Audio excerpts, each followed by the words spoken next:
Hopefully this time it fixed it. Probably not. Let's find out.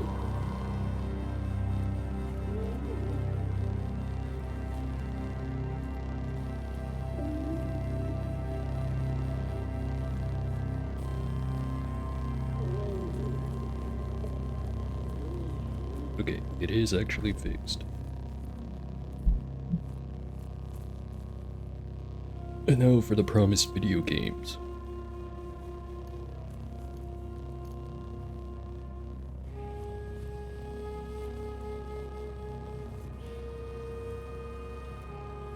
In which I was just entering the tomb.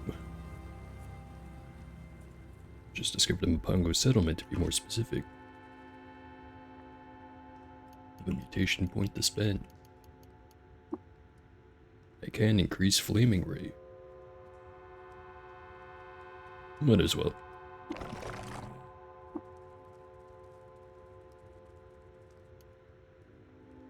194 skill points.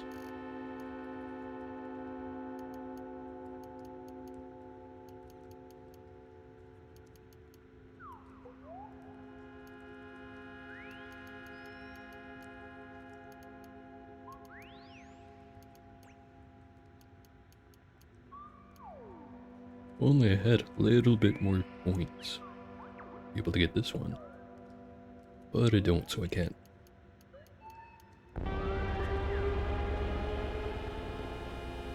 Let me think.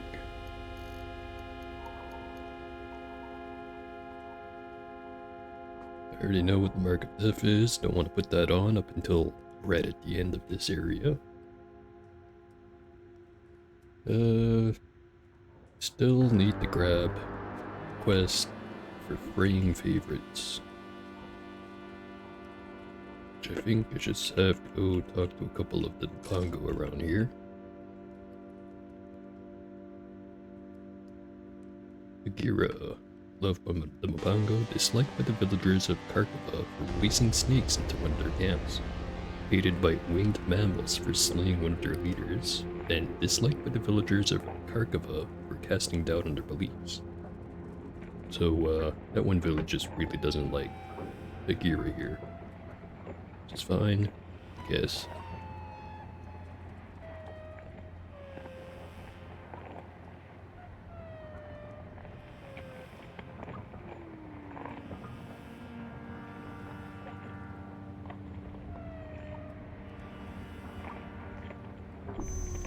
Right, so now I have that quest. Just have to go talk to what's-his-face. I think it's over here. Yeah, there he is. Daba.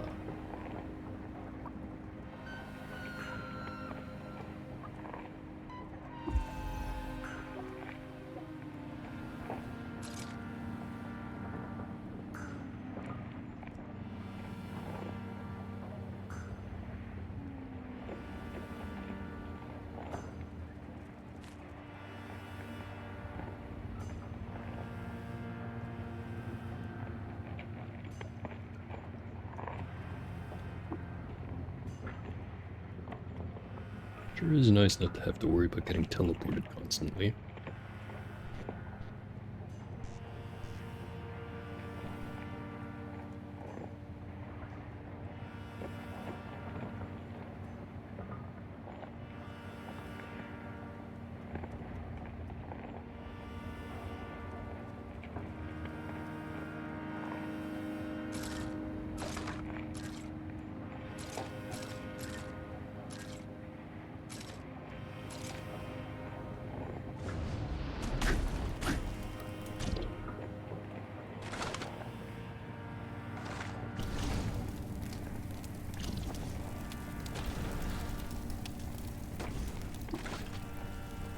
Ooh, discovered a secret.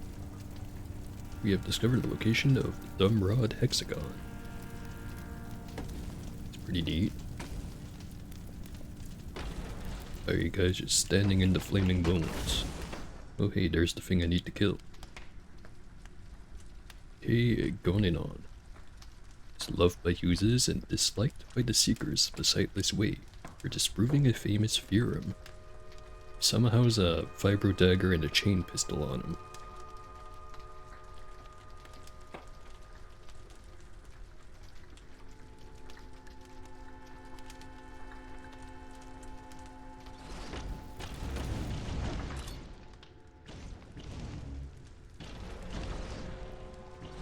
Not gonna lie, it looks like he's getting the shit kicked out of him.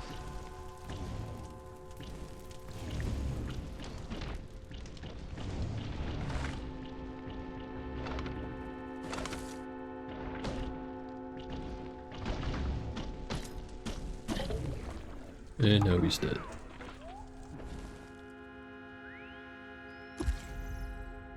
Now have the repulsive device. Jeweled sandals. Some mimic quartz here. Broken scales lay in flat tessellation. Intriguing.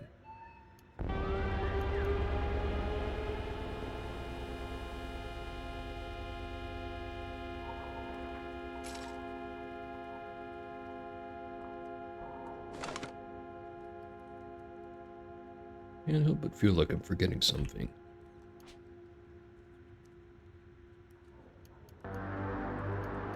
Got a psionic weird artifact. Bunch of extra canteens. Repulsive device. Lacquered fiber dagger with a thermoelectric cell in it. 50 pounds of grenades. Should probably slim that down.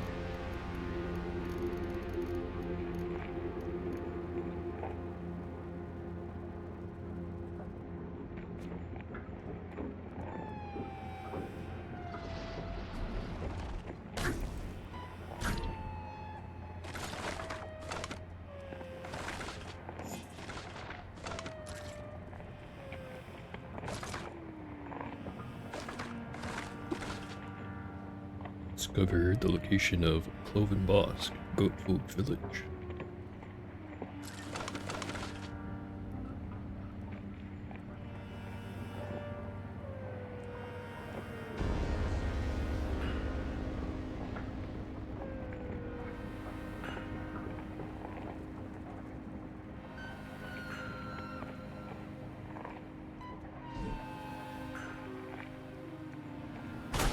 The Auto Explorer decided it would walk just right into a teleport.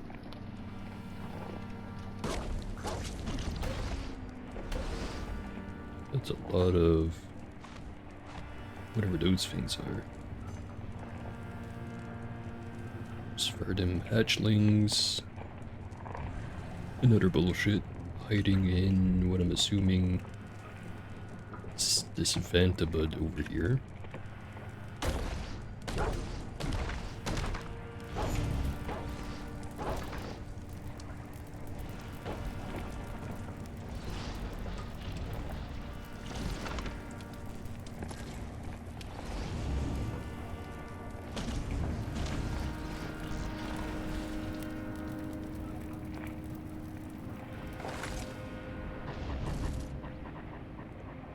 Gonna walk away from all the beaming bullshit over there.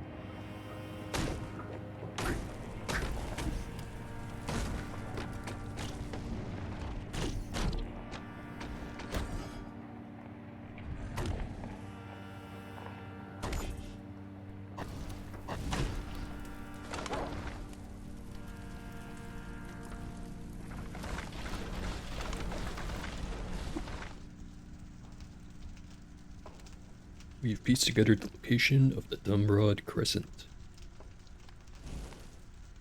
Sounds important.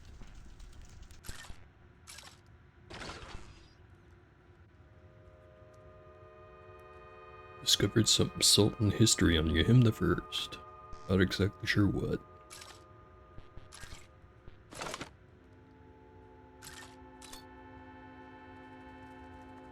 Shrine to Yahim the First, wired sprout of Beetles. While leading a small army in the geologist monarchy of Shubak, Yahim assassinated the Sultan of Kud over the rights of Beetles. She won and proclaimed herself Sultan. She was 27 years old.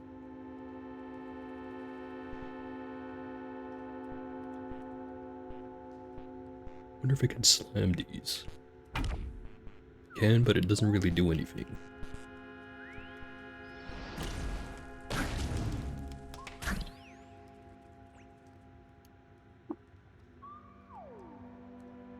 Seems I've managed to cut the face off of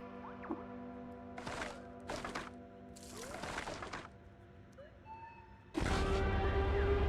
Discovered Blood Grove, Goatfolk Village. Discovered some forgotten ruins.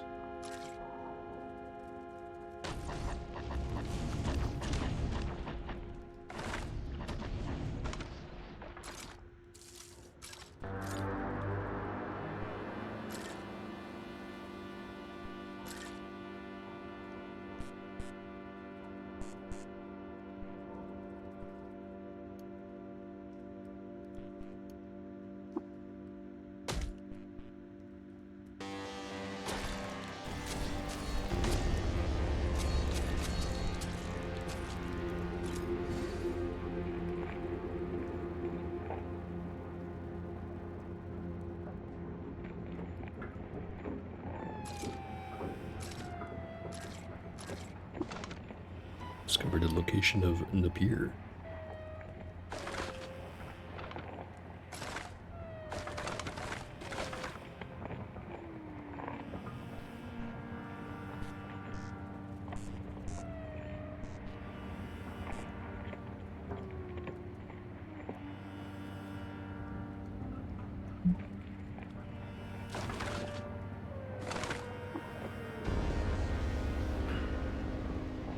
Right, finish exploring this cell.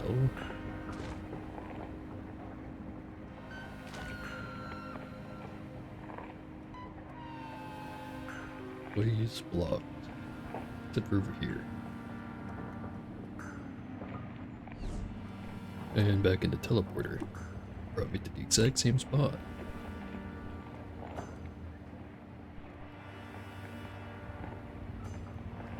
Looks like I'm gonna have to solve this.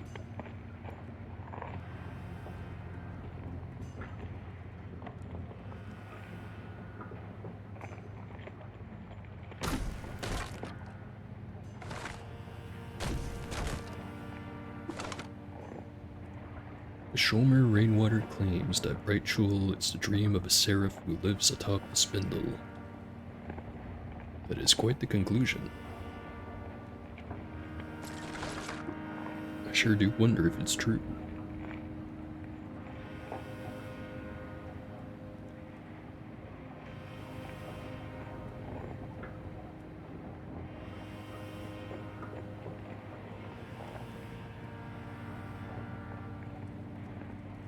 So I could make more clones.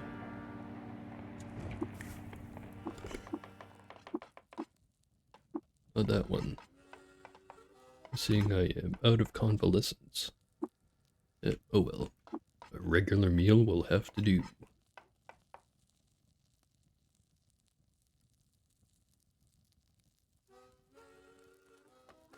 I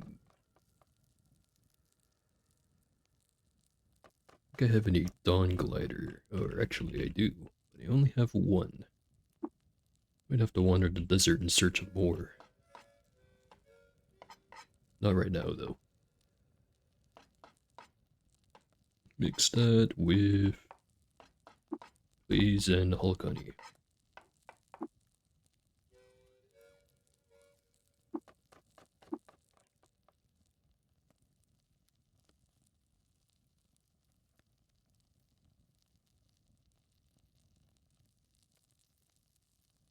None of these are particularly great. Although this last one here, Flaming Ray increases by 2 to 3 levels and Intimidate is increased by +2, or gets a +2 bonus. And that'd be more useful if it gave it to all my clones, which I know it's not going to. I'm gonna take it anyway. Learn to cook porcelain's honey inside of open flame sauteed char in casserole.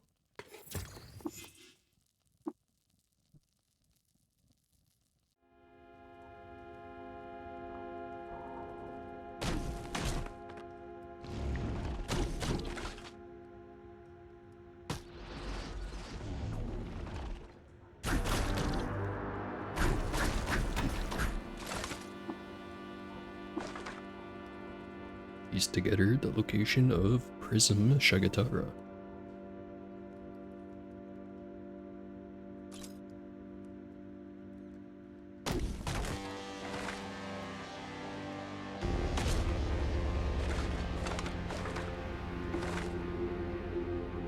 We have discovered Nara Gorge, Goat Folk Village, or the location of it anyway.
I forget if it's only the higher up floors or if it's also true for this floor where the center of the parasang is traversable because there's kind of like a giant spindle in the way.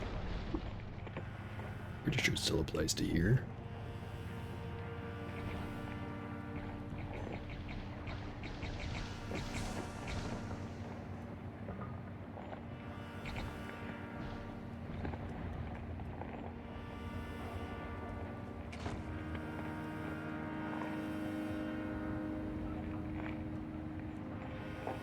Seems like it.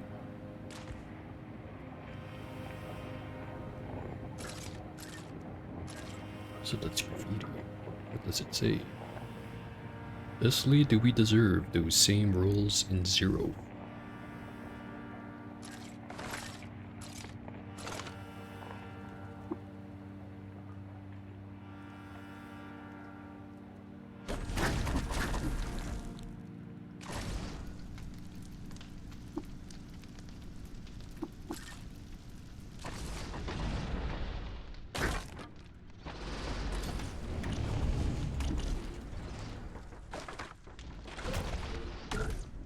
Just Varden. Deaf Pilgrim of the Second Yahimian Host.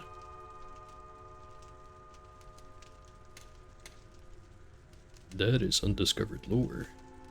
Shrine to Yahim II, acting against the enfranchisement of insects, Yahim II led an army to the gates of the shrines at Kamu.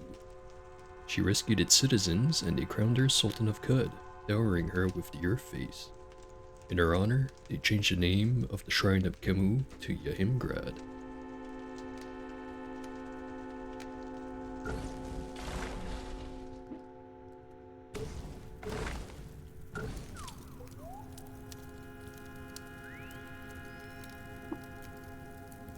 Someone was just running away from me. I was kind of up.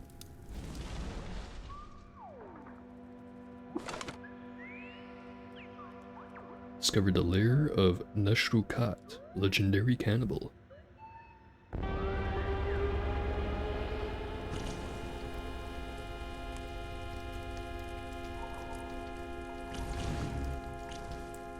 Also something I only noticed after the end of last time I played this is I still haven't made use of the chain laser. I should fix that. Well, that will remain unfixed.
This is the bottom right cell air sample, I'm pretty sure.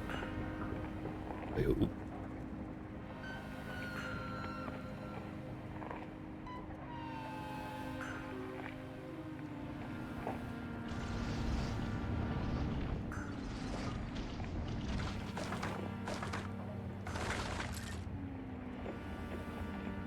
It's not graffiti.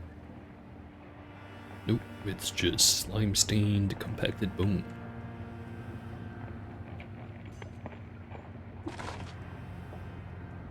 Discovered a secret. Somebody repeatedly beat a goat folk sower at dice.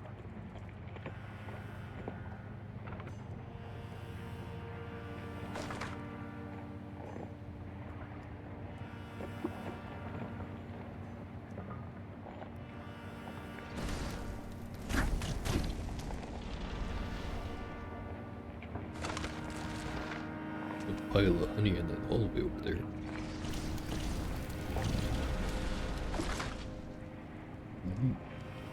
There exists a dimension known as the Forsaken Hossahedron.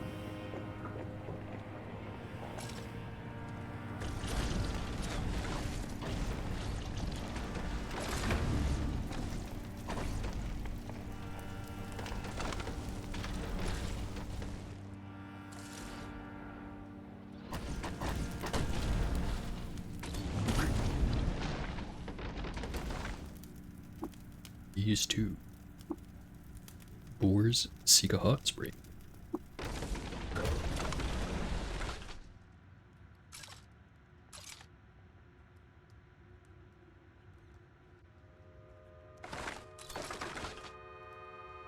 What does the graffiti say? Each pair of prosthetic hands are asked in mud and salt, or baked in mud and salt. Doesn't seem efficient.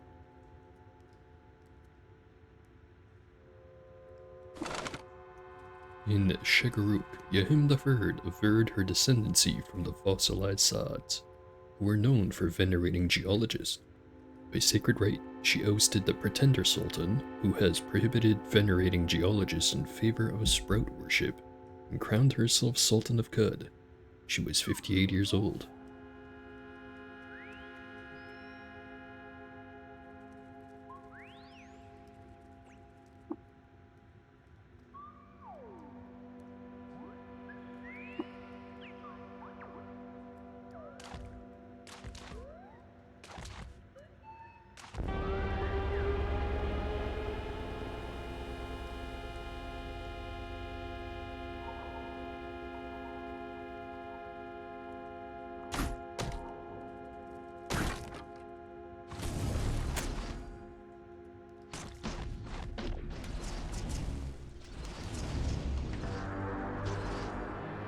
More graffiti. Are you willing? Just south of the lyrical community. Not that willing.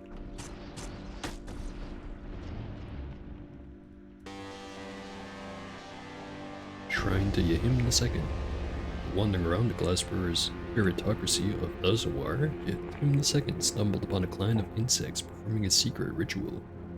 Because of her reputation for murdering someone by swilling the moisture from his skin, they fiercely rebuked her, and declared her a villain to their kind. I already knew that one.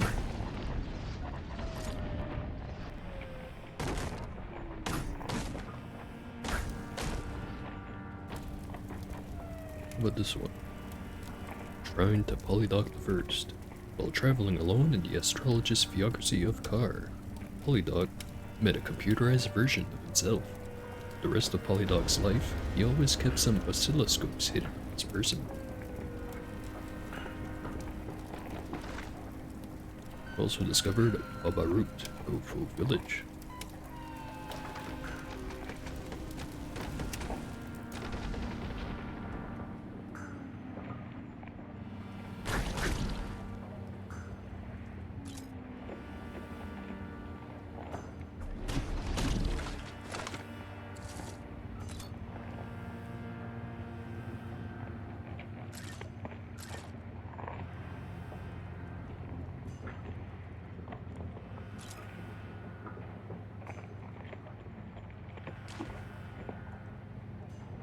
Right, looks like I'm done with the first floor. Now, like I usually do when I'm doing the Tomb of the Eaters, I'm going to shamelessly pop open the wiki to go look something up, because it's going to save time later down the line. And yes, it is about the reward.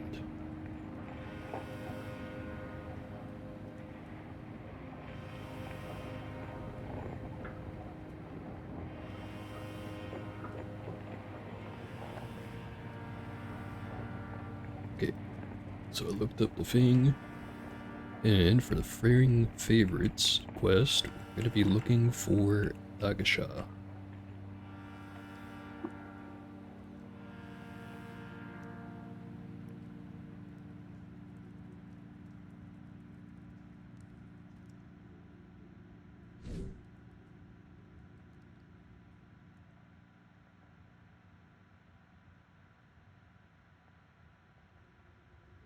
Also, another thing I'm going to be doing is,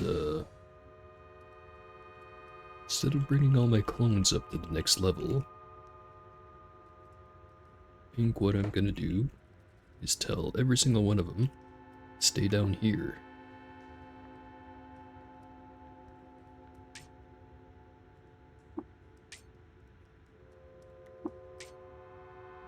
This might take a while.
One that I missed.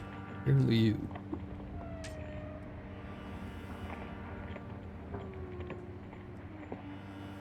And those guys.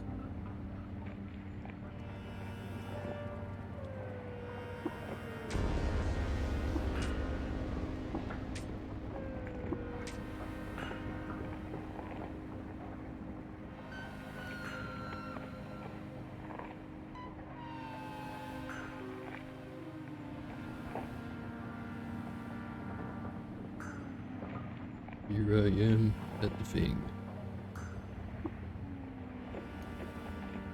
Step 1. Disable these fans.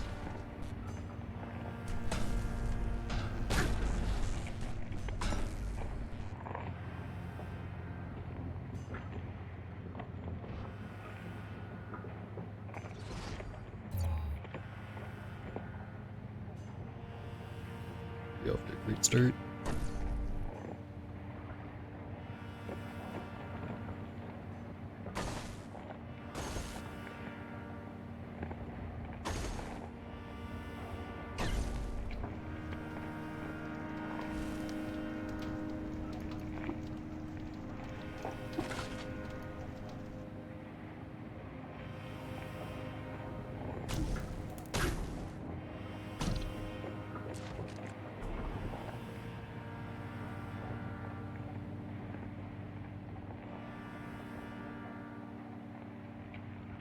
famous preacher, deaf pilgrim of the third Yehimian flock.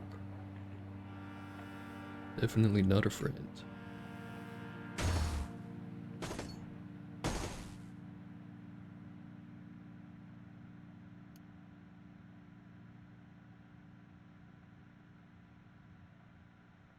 A tart beard.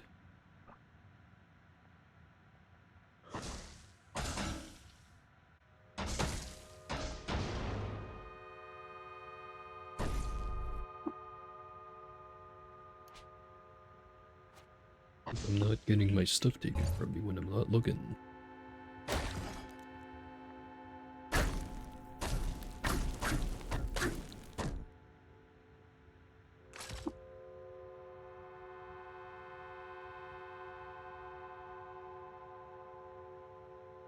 Warden of the Sanctum and Deaf Pilgrim of the Third Yehimian Flock. It's a long title.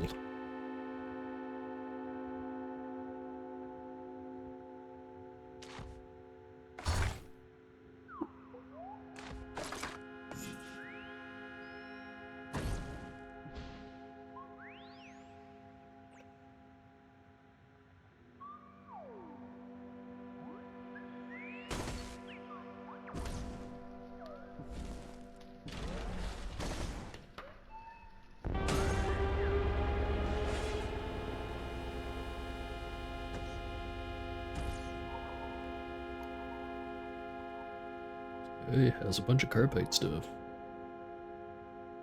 I am past the point of carbide, however.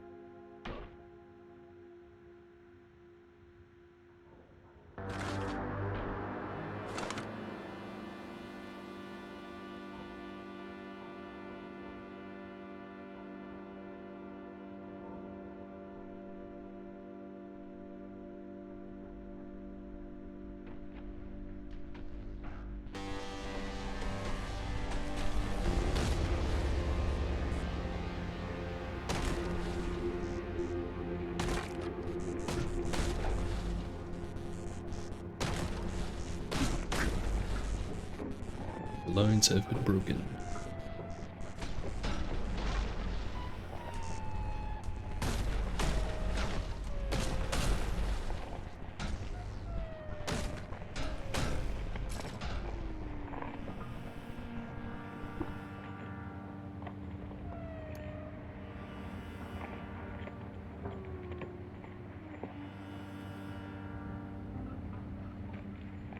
Sure is a bunch of stuff on the screen.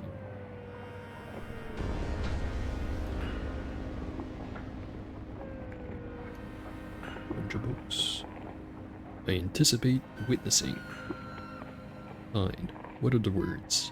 In case of my spindle, you say. Oh, I didn't write it. The rhymes are a chimera. You are willing.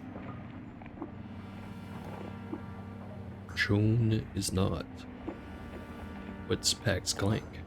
Clank.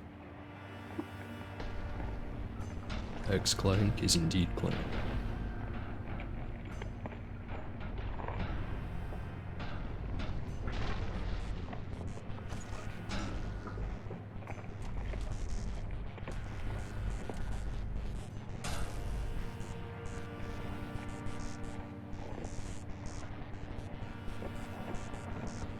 Just gonna let those spark off on their own. Now to enact. Wait a second, how's this one still powered? I can fix that.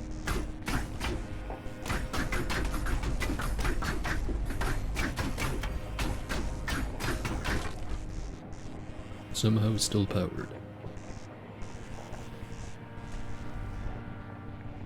I'm not gonna worry about it.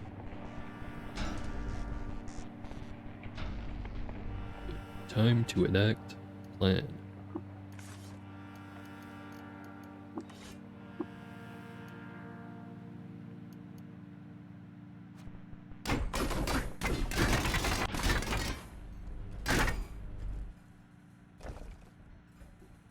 This might take a while. If anything, I should just use this handy dandy feature.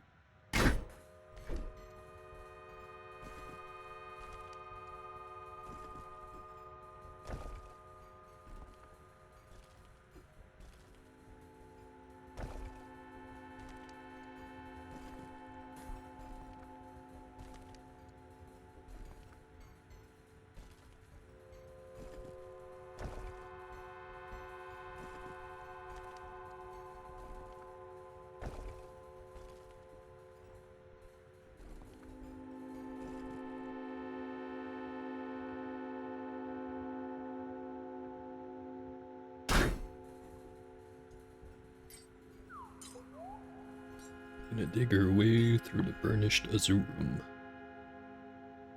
until we need a snack, and then we have a snack.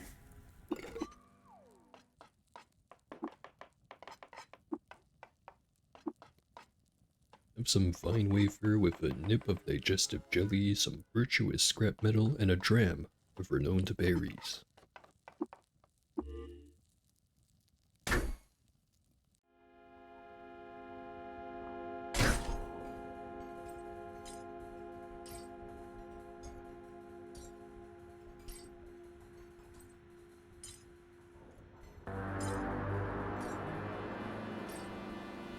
Well, here's an idea. How about I use some of those tinkering bits I have?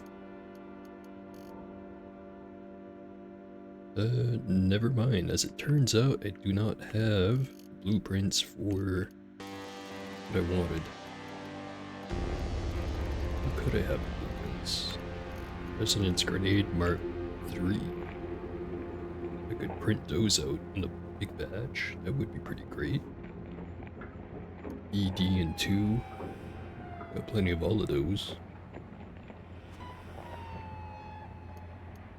It'll be a little detour.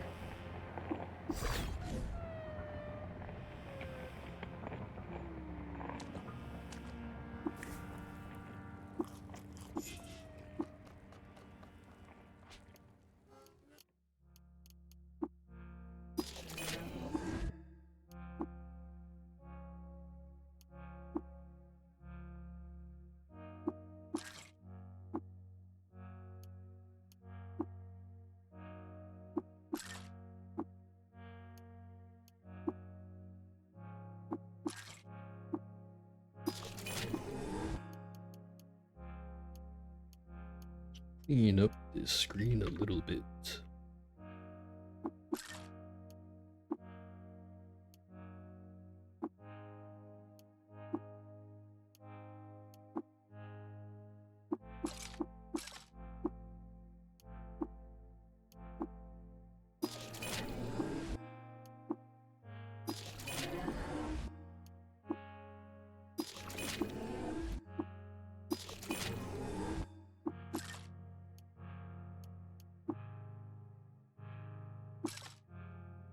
It went from 50 to 42. Guess that's progress.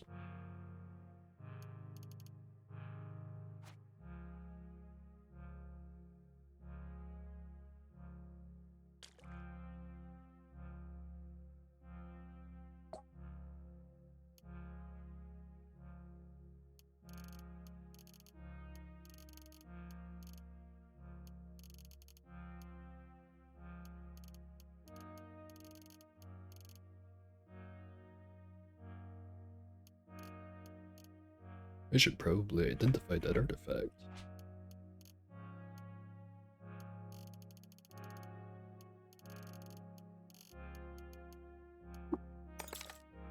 It is a psionic sword.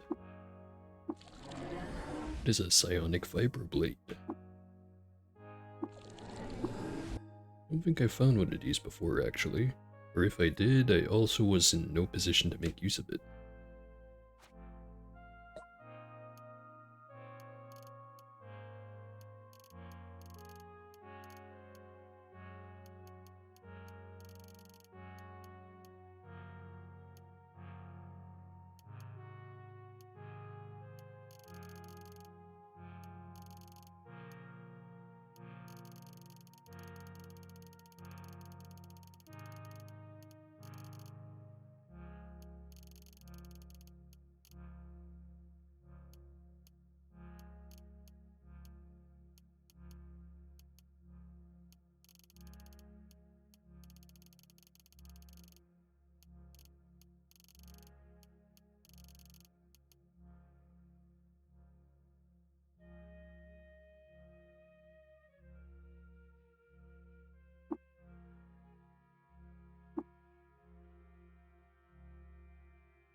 Let's just have a giant pile of nooks in the box.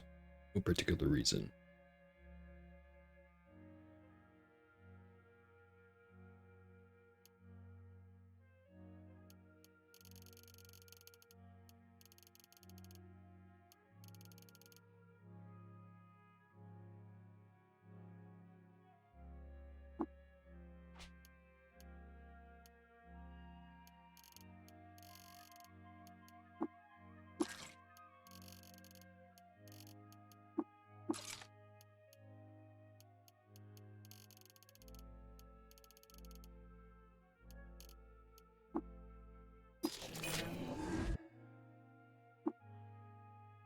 I'll make vibro daggers.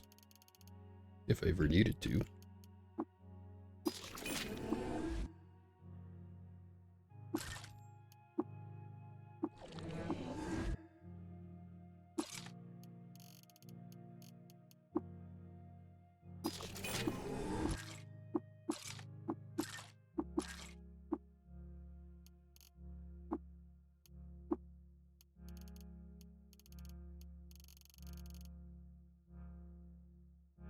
It's a little bit more room to work with.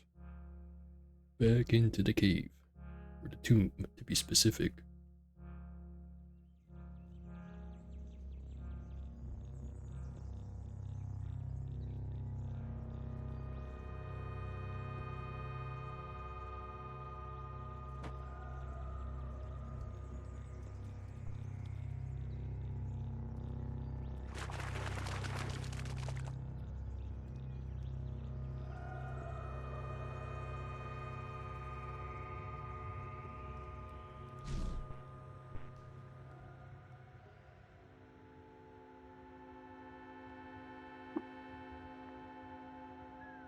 Inspired.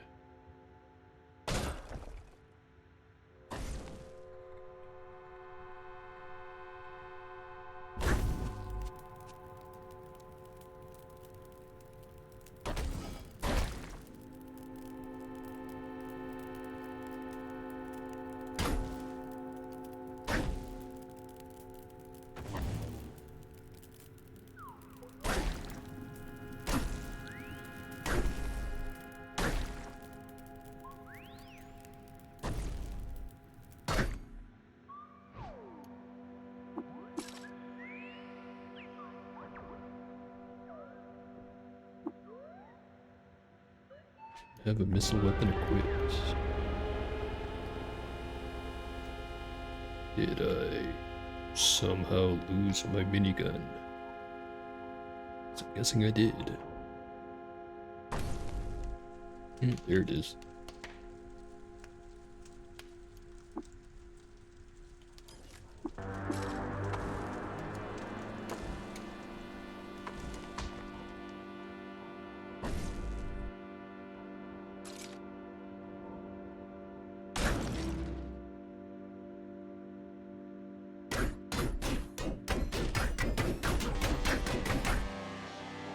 Never mind that.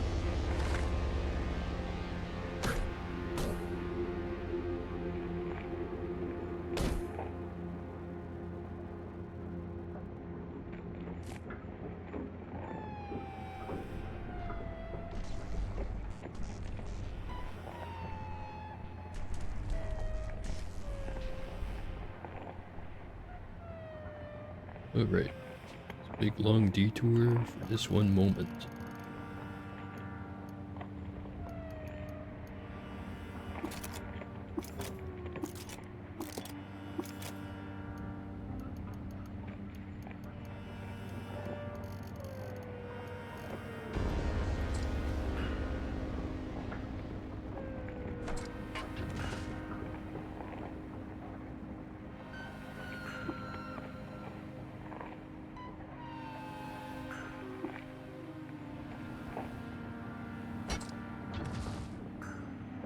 Not doing nearly enough, apparently. Oh well.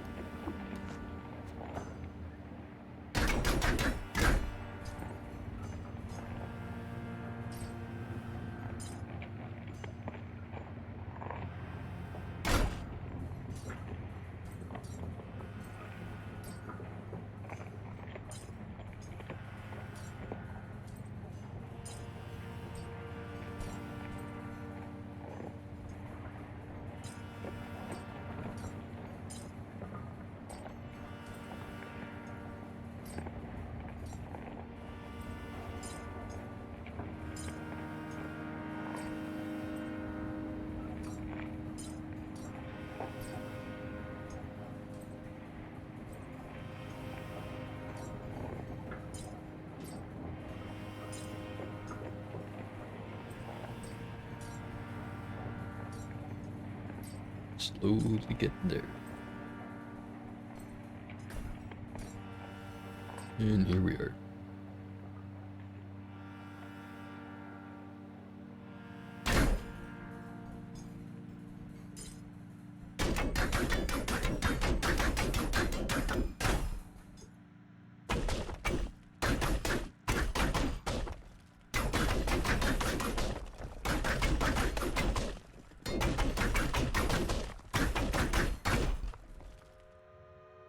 And I have successfully dug a tunnel through the center of the spindle.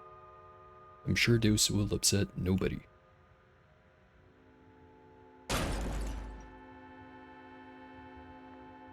Should probably... I don't think I'm gonna be able to clean up all the lava, so if any clone walks into it, well, it'll be their own damn fault. I should also unequip the pickaxe.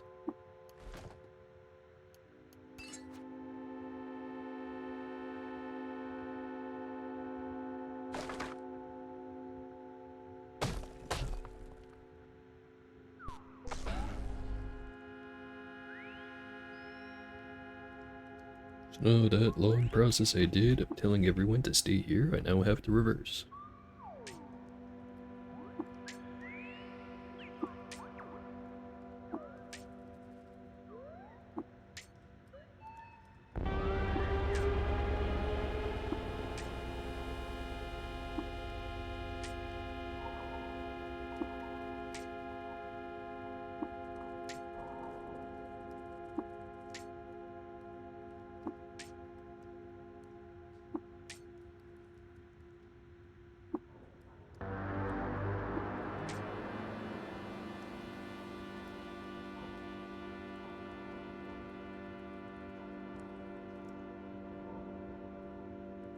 Got about half of them.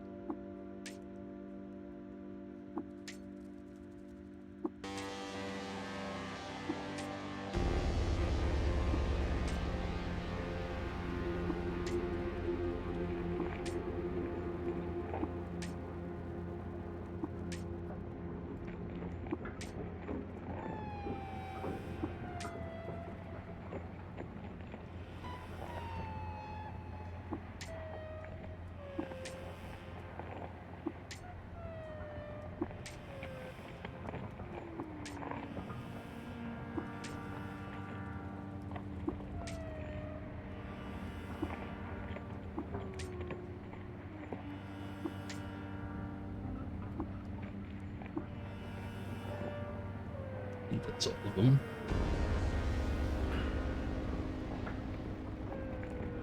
And they all seem to be moving.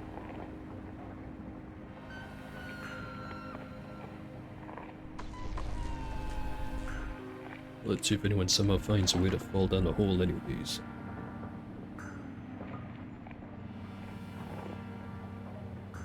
Or step in the giant pool of lava that's right there. Easy to avoid.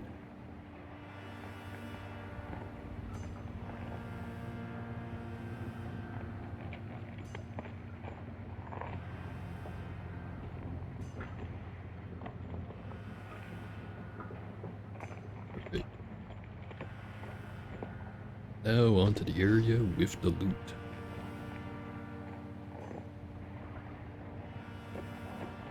Should probably take care of that first, however.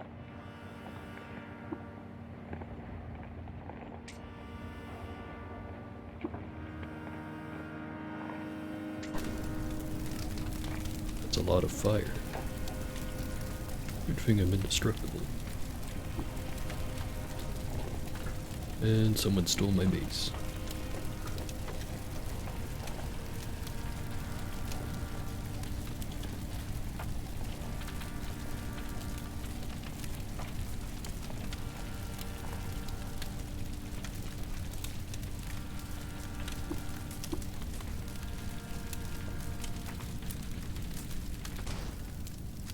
And it got launched back down.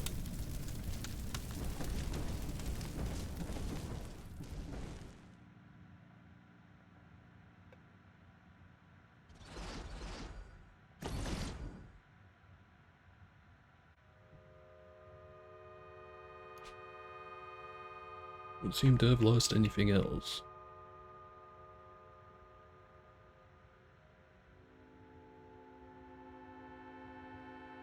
Graffitied marbled walkway. Live and drink, Moon King. So happy. Live and drink. Happy for you, I guess. Don't call me that. And that's why I went back down.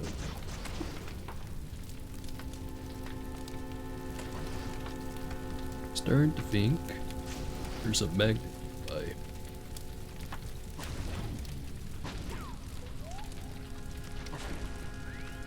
There it is.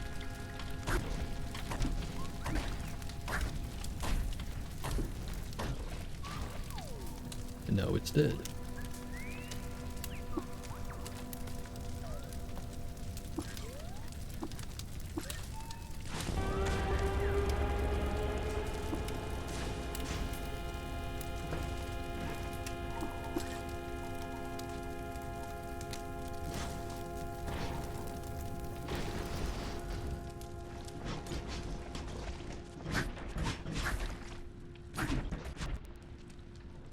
Nomad caravan spotted. So one of my companions got successfully burnt to death.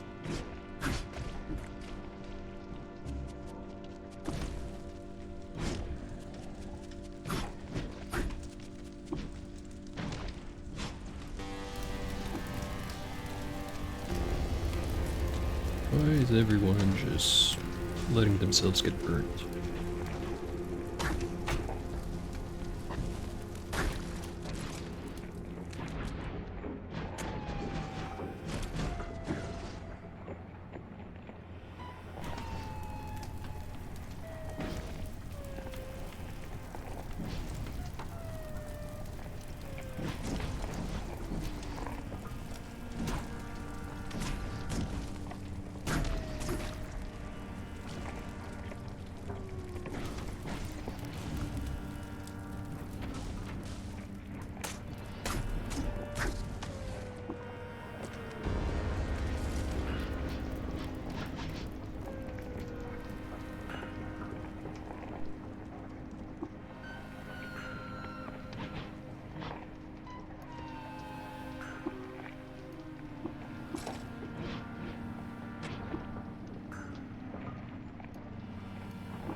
For some reason, I am chill with the Gorge Grove.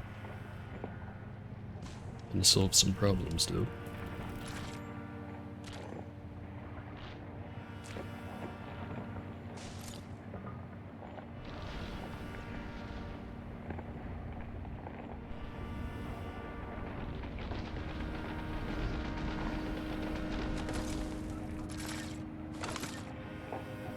Oh hey, that's actually something dangerous. An Enigma snail. A deaf pilgrim of the Yahimian Order.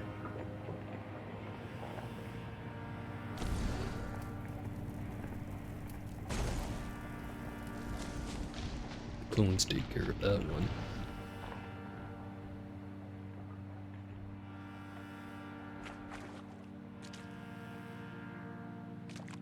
Also there's graffiti.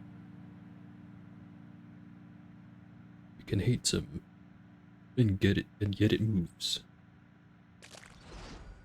And get.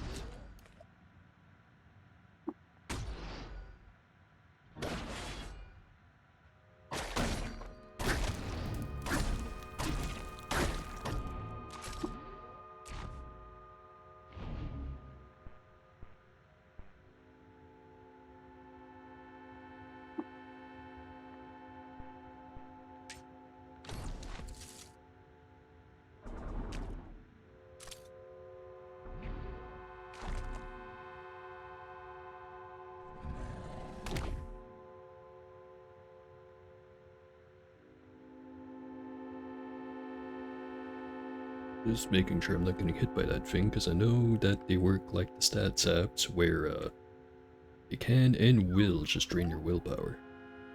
But you don't get it back. Just don't know why my dudes are not attacking it.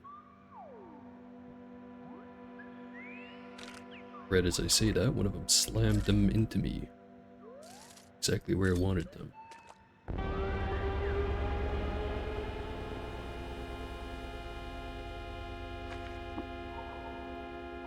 Alright, one square down-ish.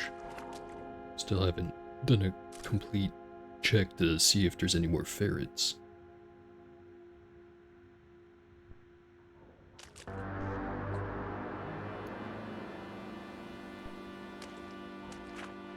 Also a beetle, but they're hostile, so never mind.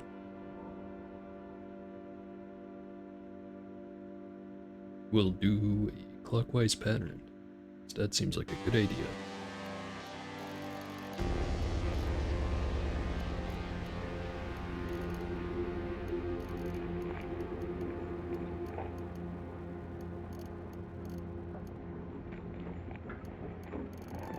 Buy some stuff.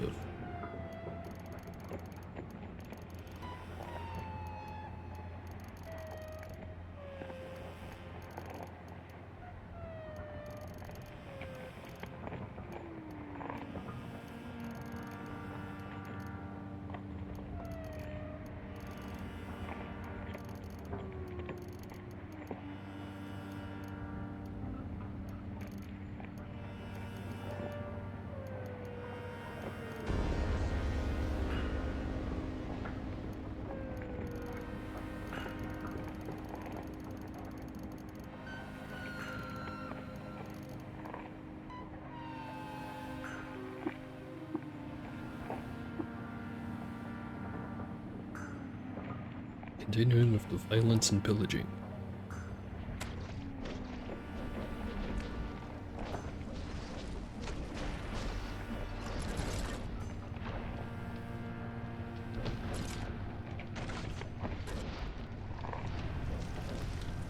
Shit's on fire, yo.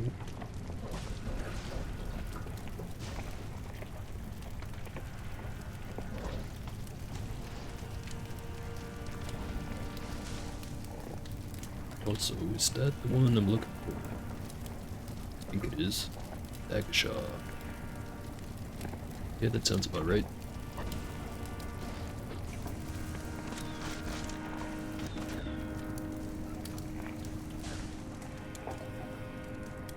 The jagged, serpentine entity stares you down, twitching with feigned half-strikes in a direction as if goading an aggressive response from you. Though it has no mouth, it is not silent. Piercing the air is a strange external tinnitus, the whine of an ancient view screen. And, a repulsive device. Tilts its head, staring you down. It twitches, but makes no move to strike as you approach. Take it.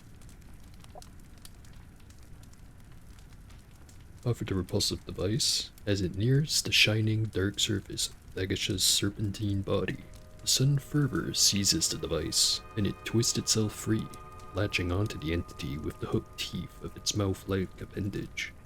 Dagasha rears back at once, its serpentine body twisting into thorny knots. For a time, it is still, then it uncoils, slowly, and whispers, "I am mine. Once again, I am mine. You alright?" Though I be a pale shadow of the self I once was, yes, my condition and outlook are both substantially improved. I recall a few details of my life before. I was influential, one whose words stirred heart to action. For so long I had no means to speak, trapped in my own moods. Thou hast freed me from a dire fate. And what will you do now? I know not. Perhaps I can lead again. These creatures that looked after me, named, kept me safe, the Mopango. They are kind, but weak. Perhaps I can teach them, spur them to be greater. But for thee, I must even our score. Take this piece of my chassis, wear it with confidence, command in my name. Live and remain free, Dagasha. Now have spur. I completely forget where it equips to.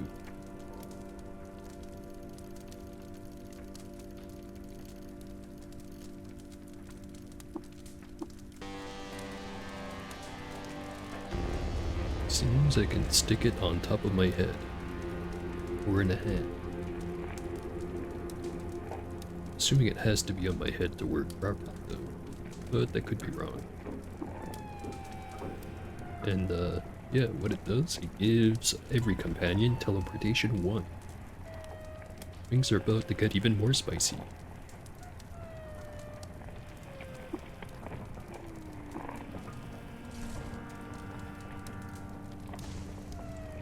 Unfortunately, that does mean my armor goes down, but I should have plenty of health. It should be fine. Overloaded laser pistol. Sell that. So I didn't have an extra base, did I? I don't think so.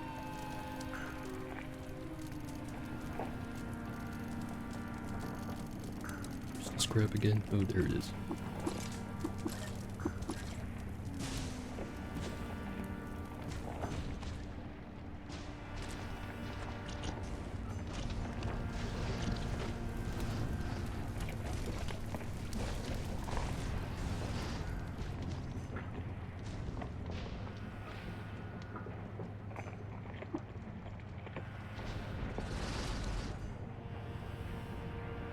Celebrate this occasion, making even more clones. Oh wait, right. I do not have any convalescence. Maybe I should go fix that.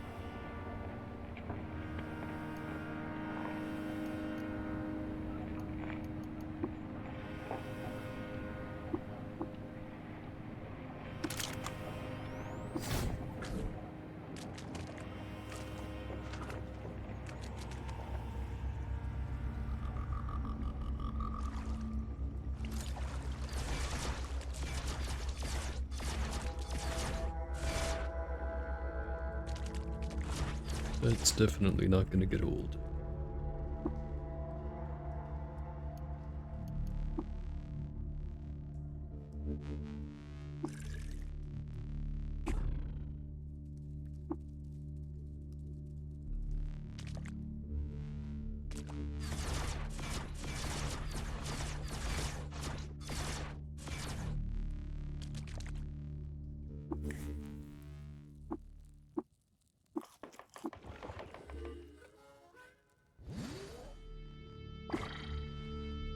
One clone.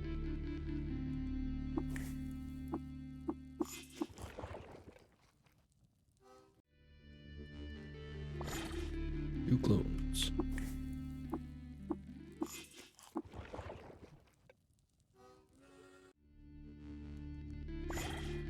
Three clones. Unlucky.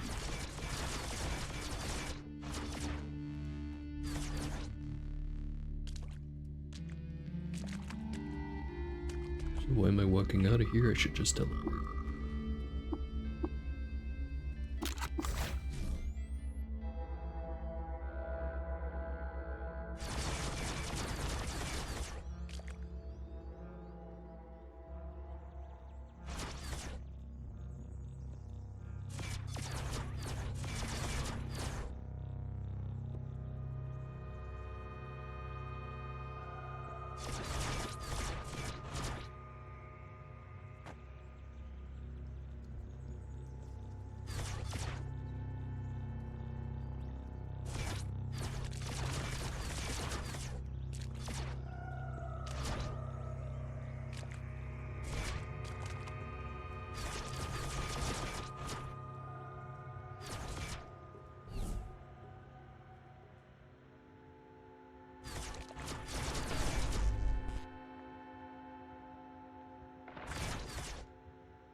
Well, if nothing else, at least the game's gonna be slightly more visually interesting from now on.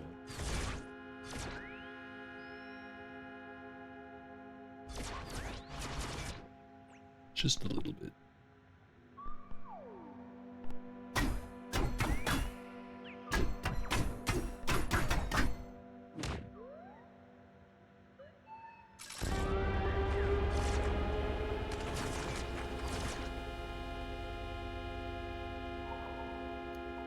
Someone dropped a bunch of good stuff.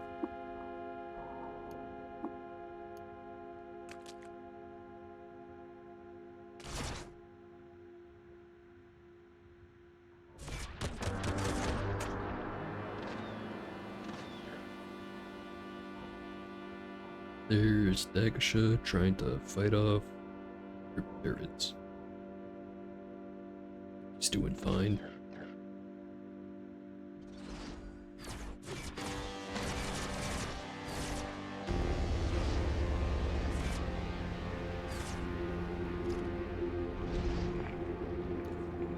Ooh, 2 vials of brain brine.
Level 35. And our genome enters an excited state. What a level. I could make Flaming Ray even more crazy. And honestly, that's probably not even a bad idea. But I should consider the other things I have available. Like double muscled or two-hearted.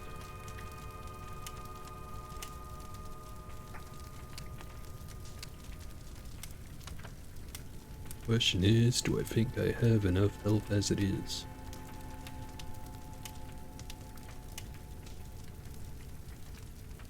I think I do.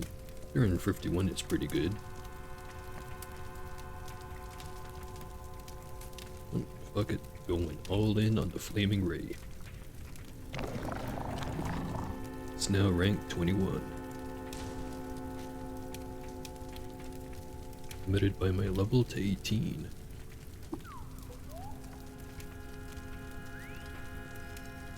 I can still theoretically put one more mutation point in. There's just, not right now.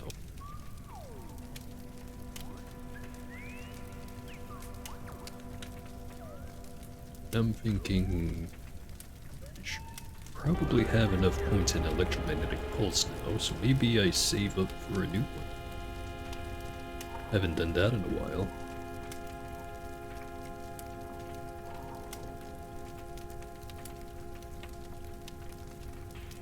Gonna grab this one.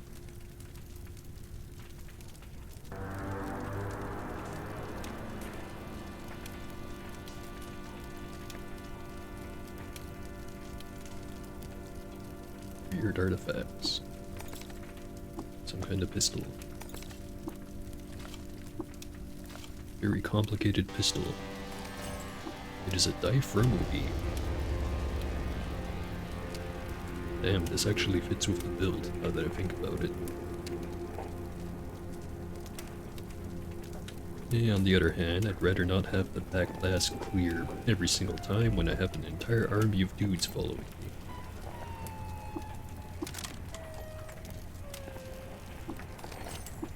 Poison gas grenade Mark III.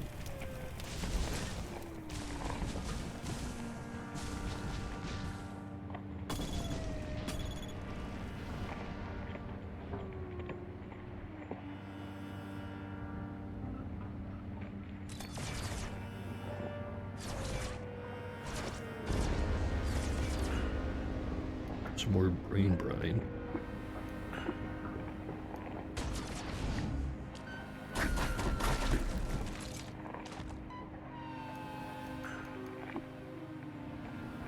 Robot face.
A sturdy ontological anchor. Disassemble. And a weird artifact. We'll inspect that later.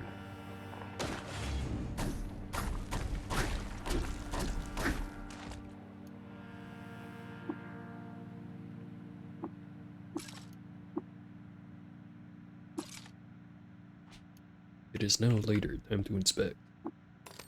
It's a gas tumbler. Oh, not the build for it.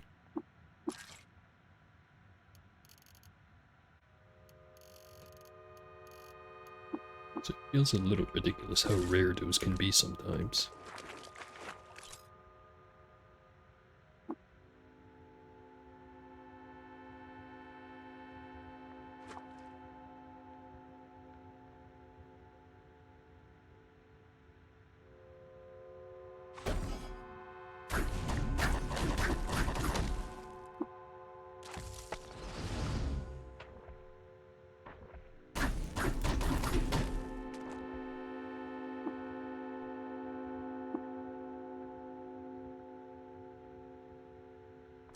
I don't know why clones are weirdly scared to get into fights.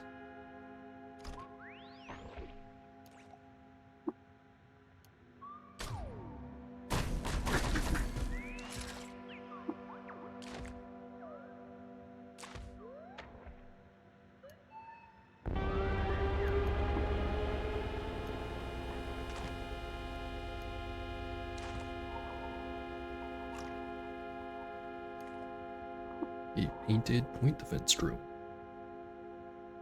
It's got an image of Polydoc the First on it.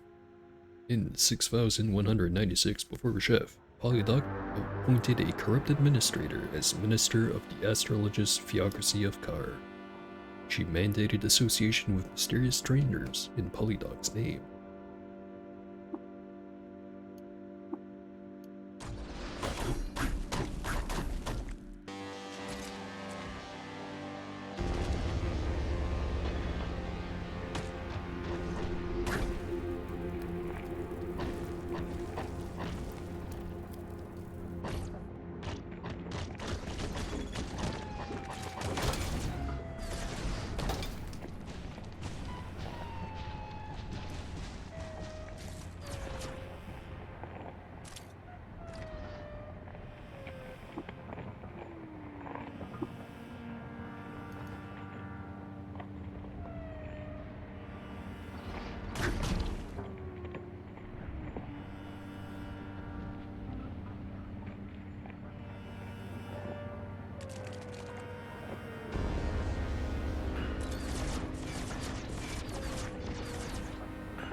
over there got frozen. Wonder why.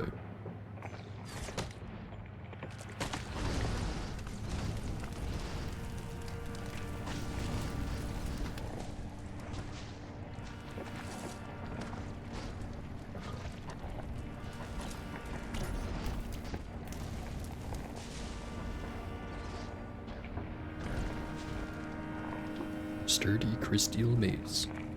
Always wanted one of these.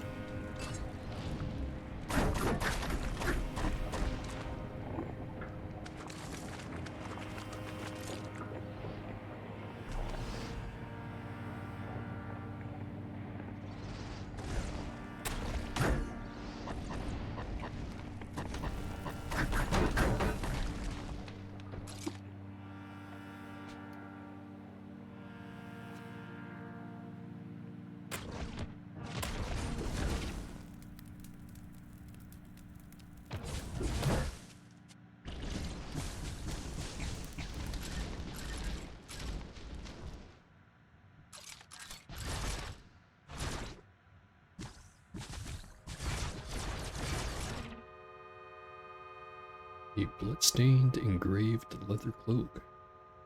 While leading a small army in Shagaruk, Yahim III assassinated the Sultan of Qud over the sanctioned persecution of geologists. She won and ascended to the throne. She was 58 years old. I think I discovered the other version of that story. Nanoe vest.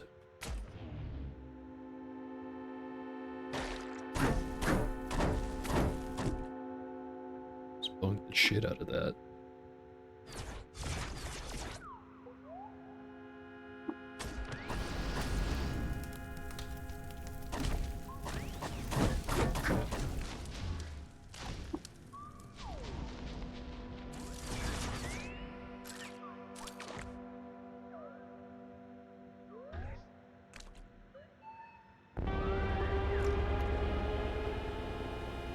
Or brain juice.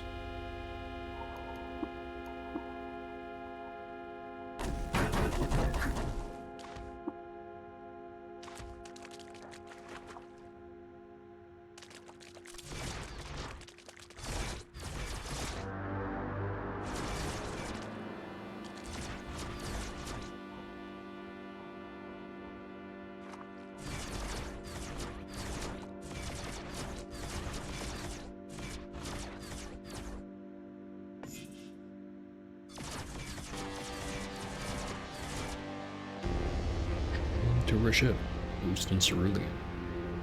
In 99 for Reshef appointed Rebecca as administrator of the astrologist theocracy of Kar. Oh hey, it's Wonder Pip. And he brought friends. How you guys doing? I'm just over here reading about our Lord and Savior Reshef.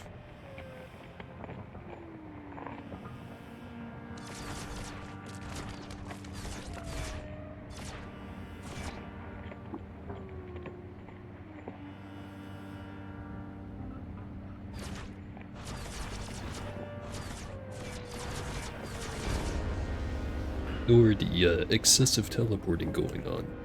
I assure you it's normal.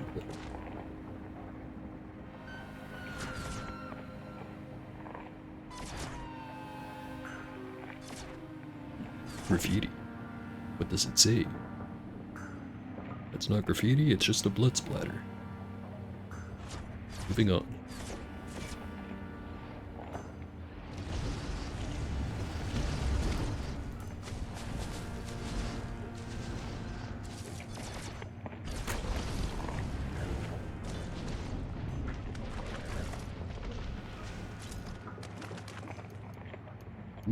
More engraved and painted stuff. This one has 2 of them. Yeah, getting a lot of mileage out of it. Like, a lot of mileage, actually. But anyway. At twilight, in the shadow of the spindle, the people of Omniporch saw an image on the horizon that looked like a ghost bathed in cerulean. It was Reshef, And after he came and left on porch, the people built a monument to him, and thenceforth called him Ghost in Cerulean. And then on the other side, somewhere in Shagarook, Yahim III had a dream that she was seasoning food. From that day forth, she was obsessed with spices. And now we beat the shit out of the robot. Wait, how'd you do that? 2 raids in a row? What is this sorcery?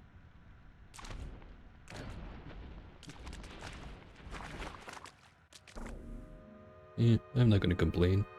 Numbers are flying around the screen. It's all very exciting.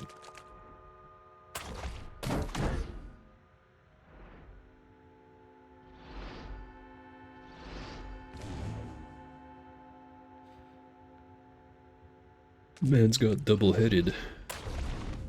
Or double streamer or something. I don't know. I'll let you come up with the name.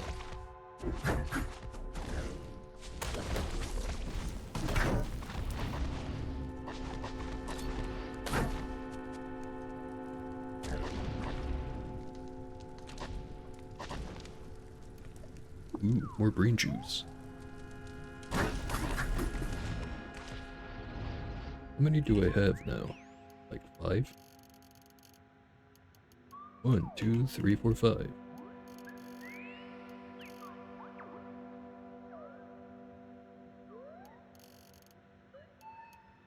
Also, what the heck is this thing?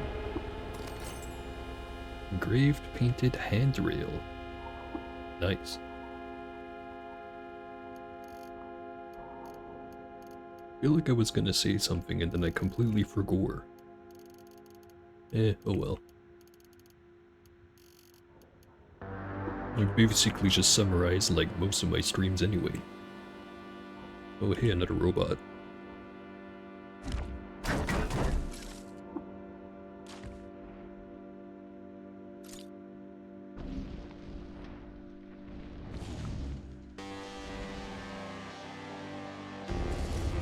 Oh wait, yeah, that's what I was gonna talk about. Check out how high I've gotten my flaming ray. It's not even at what it's supposed to be. It's supposed to be at 21 and it's limited at 18 due to level.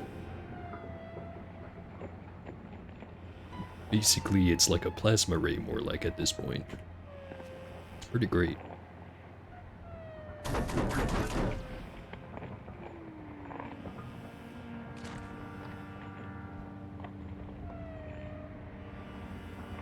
Like, down in the first level of the tomb, you know those bone walls that are relatively weak? I can destroy them in 2 hits with just attacking it with the mace. It's just 1 hit is enough to set it on fire.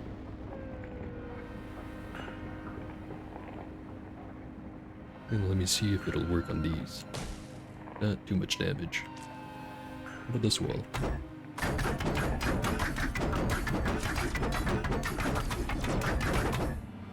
Marble doesn't seem particularly flammable, unfortunately. Oh well. You'll just kinda have to believe me.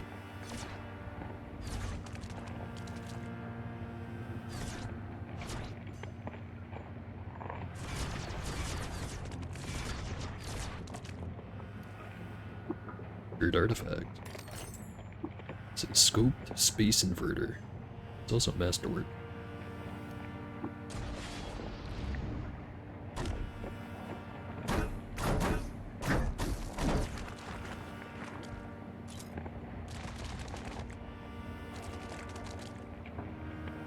But, how rude of me, I didn't even ask. What have you been up to in your streams? Were you also playing Cut?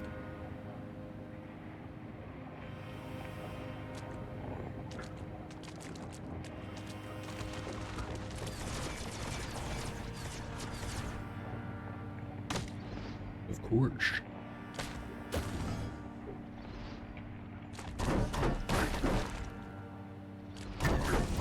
Up to your usual Esper shenanigans, I'm guessing?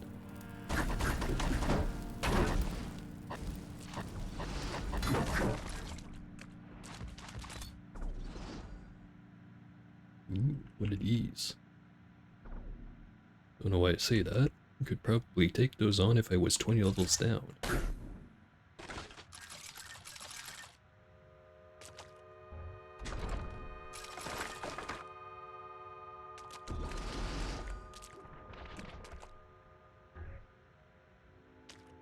Setting up a merchant farm.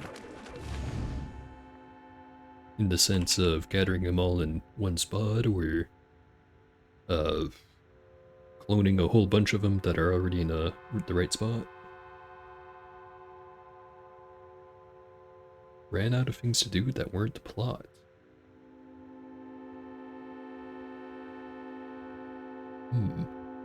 It does make me wonder how many more, or how much longer theoretically it would take to get this character ready for the 1.0 update. Probably not terribly long. As I think after this, all I have to do is construct the golem. Which honestly isn't that hard. Although it really depends on... Oh wait, 1.0 is gonna nuke the saves? Damn. Looks like I'll just have to play it all again. How terrible.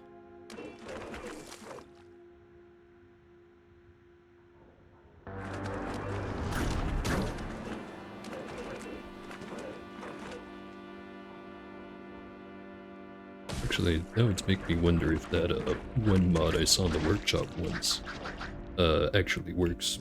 It lets you... I'm not sure if it used export or import character in the name of it, but essentially the idea was that you can keep the character and just start a new run kind of thing. As in, like, start back in Java or wherever you pick, and it regenerates the world. Oh, if it's just outright incompatible, then maybe, yeah, that maybe would work. I don't know, man.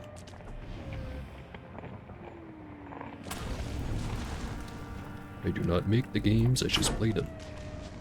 Not very well, mind you. Which is usually why I have the other dudes doing it for me. Oh hey, Shrine to Polydoc I. In 6196 before Jeff, Polydoc appointed a corrupt administrator as minister of the astrologist theocracy of Kar. She mandated association with mysterious strangers in Polydoc's name. There's a mod that lets you reality jump using other pearls. As in, like, you jump through one of them and you get transported to an entirely new generated world. So yeah, I can imagine that crashing quite a bit.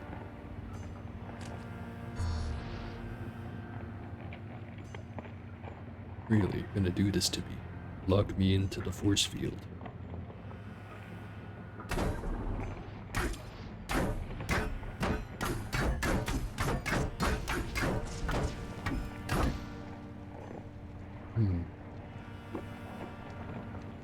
Not strong enough.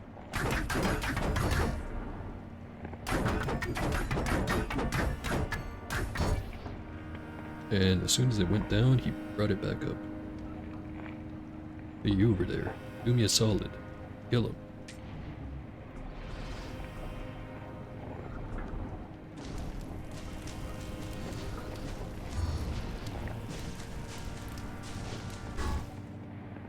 Here we go.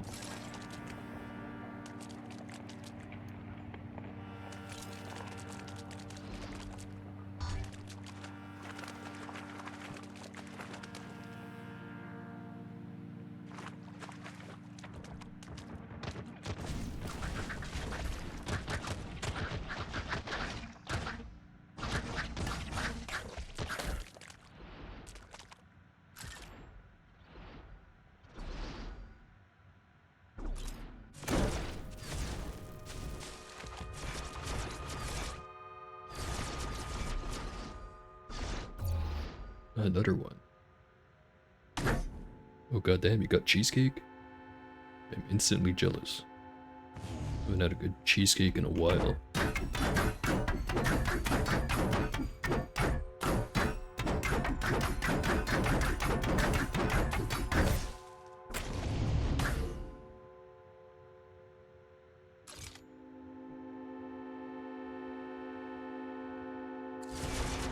Oh, Fix-It spray foam heals robots for 500. Actually, does that work on the golem? Sure hope it does.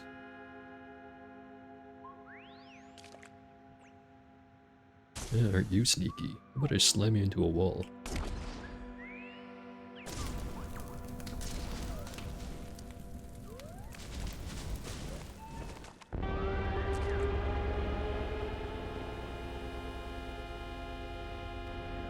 Yeah, actually, wasn't there...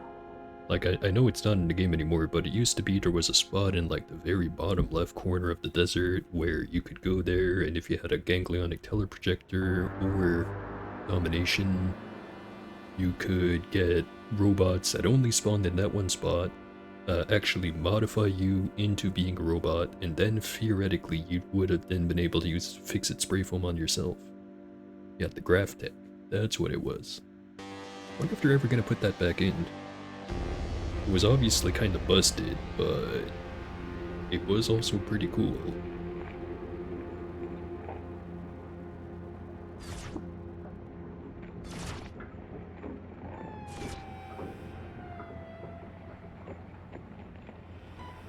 Keep up good work. We'll try.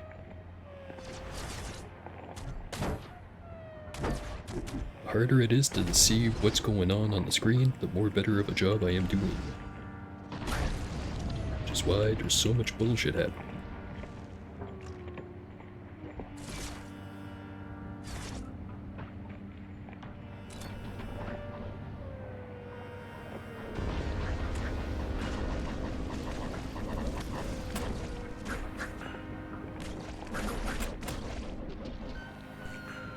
Bunch more Beetles just hanging around the statue.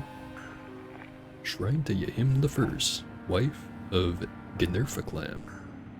In 6116 before her chef, a corrupt administrator was appointed minister of the historian's democracy of Apad. She outlawed association with Beetles, and Yahim was forced to flee.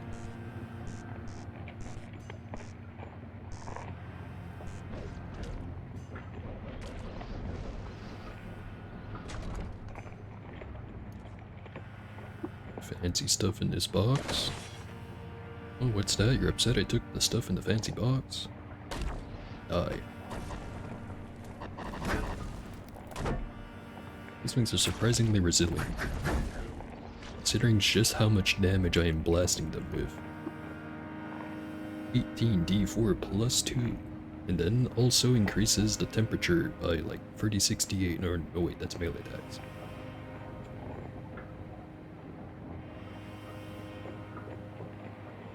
You know what? That was a sus as shit comment that you just put there. So, goodbye.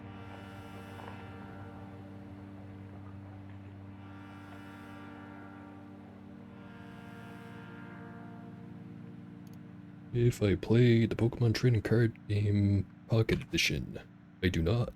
In fact, I am kinda terrible at card games in general, so I kind of avoid them.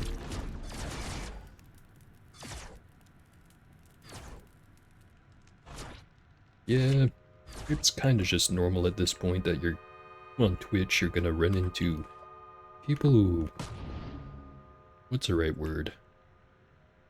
Try a little too hard to fit in, despite not knowing at all about what exactly they're trying to do. That's not even a good description either. I don't know, man.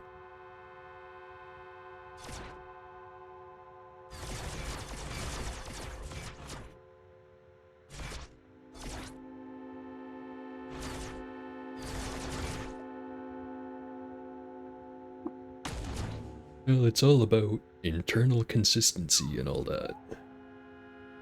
If someone's acting weird, but there's a reason for why they're acting weird, then it's whatever. If they're acting normal, but there's no reason for why they're acting normal, then that's just sus as shit.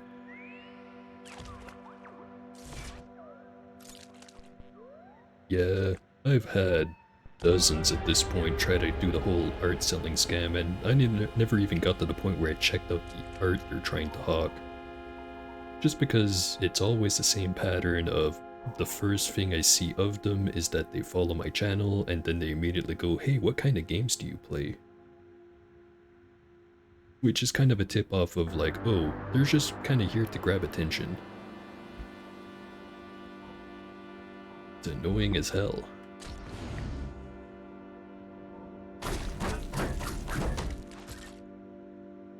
They seem to show up in like cycles or something.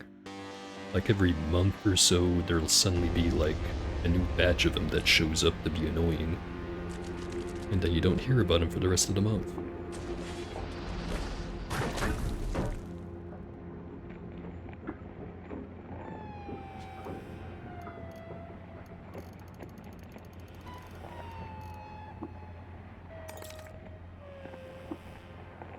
Yeah, I've been trying to be diplomatic with most of them at first in the sense of just telling them outright, I've got zero money to spend on art, so don't even bother.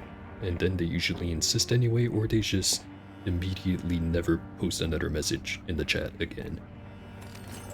And then I banned them later on, because I realized what they were up to.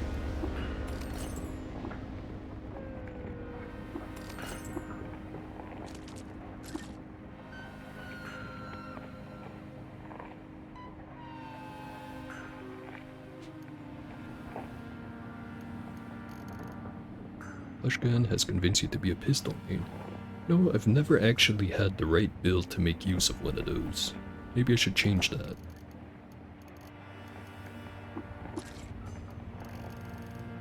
Because it's... the penetration of the projectile is based off of your ego modifier, but it counts as a pistol, so you have all the bonuses of having reduced quickness, and the penetration is entirely dependent on how good of an esper you are, right? And also shoots through walls. Oh, that is really good. Basically lets you use one of my favorite tactics for Truekin while not even being a Truekin. And it pierces enemies. That is pretty neat. So man, I have a lot of stuff.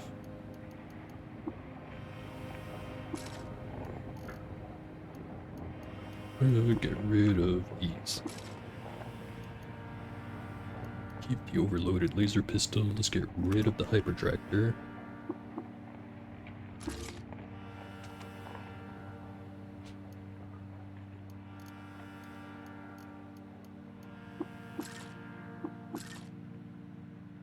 Oh yeah, that would be the big downside. It probably doesn't do anything to robots and stuff like that, right?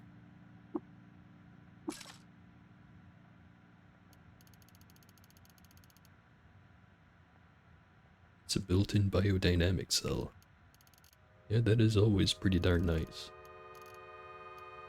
Although, weirdly enough, I find most stuff that can make use of a biodynamic cell mostly doesn't need it, because by the time you can start reliably getting a bunch of them, you can usually also start getting radio-powered stuff or antimatter cells. Maybe I'm just doing it wrong.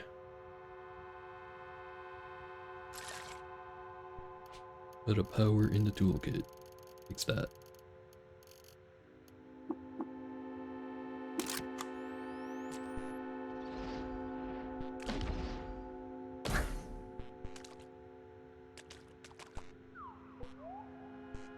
Yeah, guess you're right. There's no doing it wrong, there's just doing it different.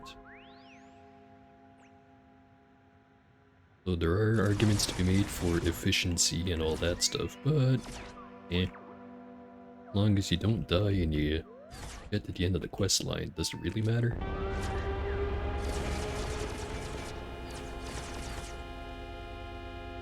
Right, looks like I am done with this floor. Exciting.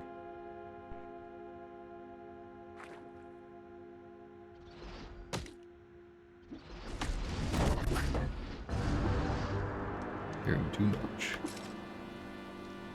I probably should just run off and go sell a whole bunch of this stuff.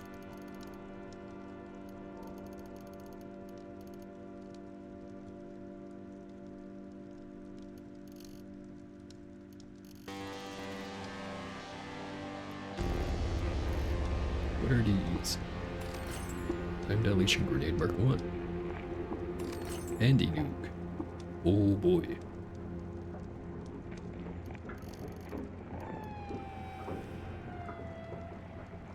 It is indeed Wednesday, my dudes.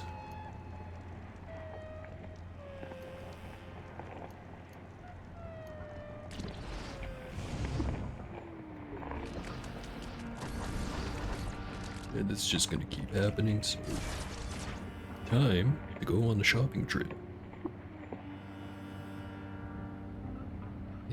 Unfortunately I do not have a programmable recoiler, however, but that's like, what, a 2-minute walk back up here?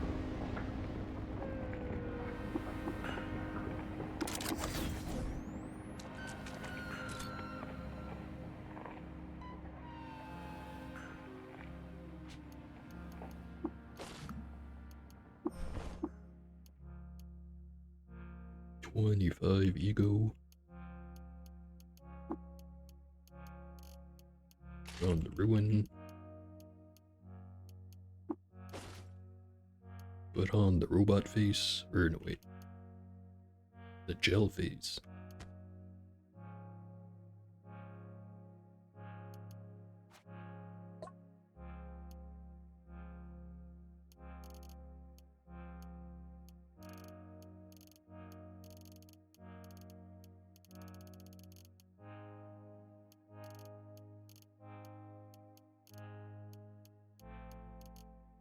Don't have terribly much this time, 6 true, but usually you don't. You complain too much.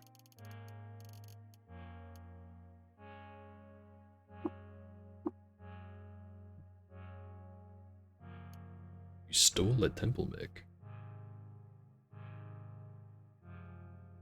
I feel like I should know what a temple mech is, unless if you're talking about one of the dudes inside the Tomb of the Eaters. But I can't remember. I feel like that's something else, though. I seem to have forgotten what it is. Oh, the mech the Templar pilot. I'm not sure if I've run into too many of those, if at all, because I can just barely remember it. In fact, I'm just gonna pull open the wiki right now, because I might not even know what you're talking about.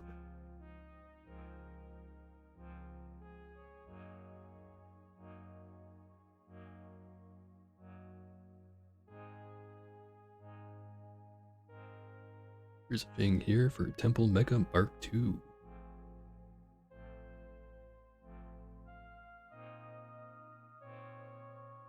There's also a 1A or 1B. There's a guaranteed one that spawns right before Tomb of the Eaters.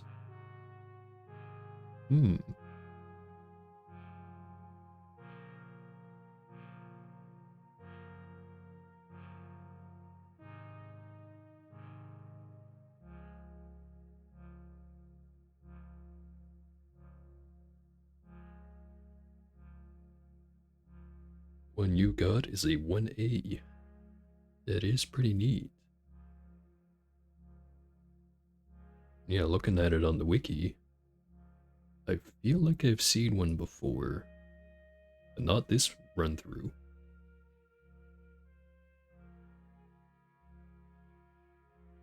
Goal is to steal the legendary one later.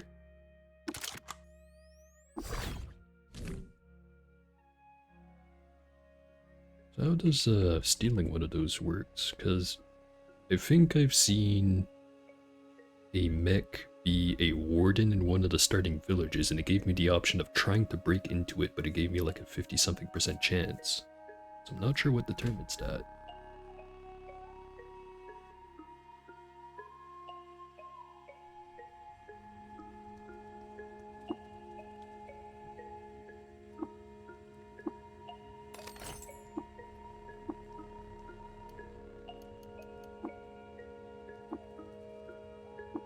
There's nothing in the box. Don't know why I'm checking.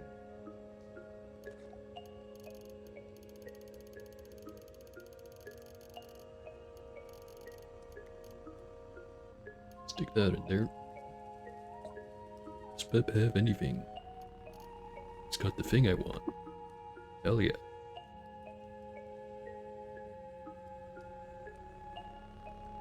You do the break-in thing, then you're inside of it like the golem. Then you just take out the pilot and then it's yours.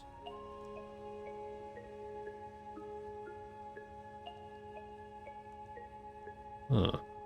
So it'll even stop being hostile to other stuff, you just full on convert it. That is pretty neat.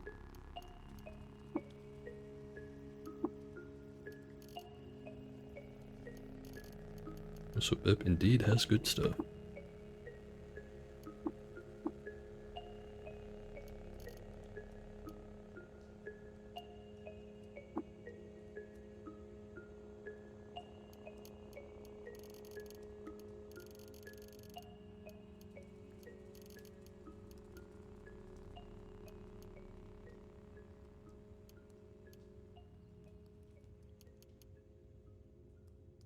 Like the golem, it absolutely requires a power source.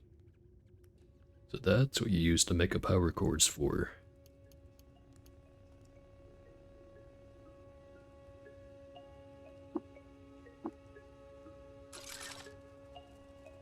Or at least that's what I'm assuming it is.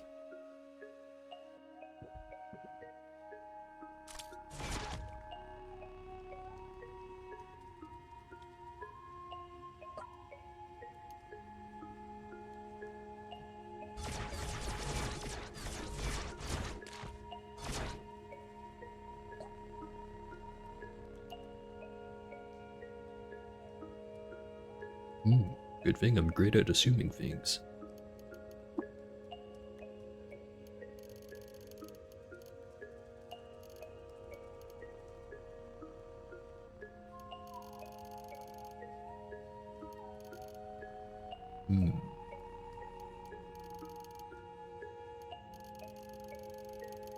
You might as well just buy stuff.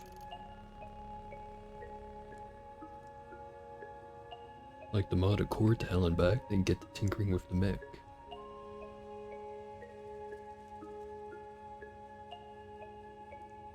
It would be kind of fun to go all armored core on it.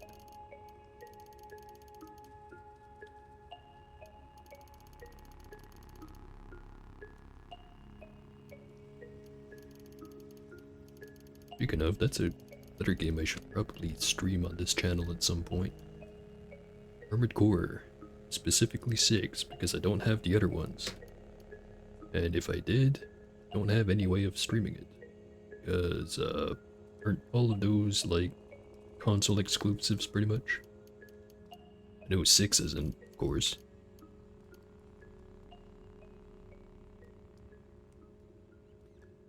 Don't enjoy playing it.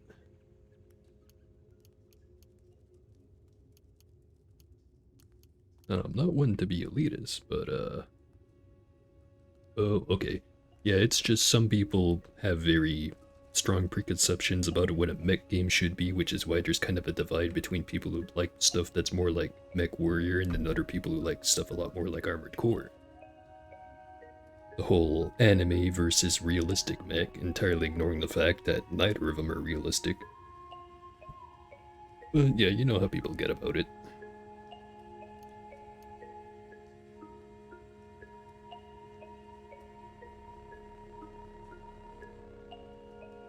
Yeah. Yeah, I don't entirely blame you. My fingers were kinda sore after the first time I beat Armored Core 6. And they'll probably be even more sore if I play it again because I heard that they nerfed my favorite strategy of just run in with 2 shotguns and blast everyone in the face. To be fair, it was kind of overpowered.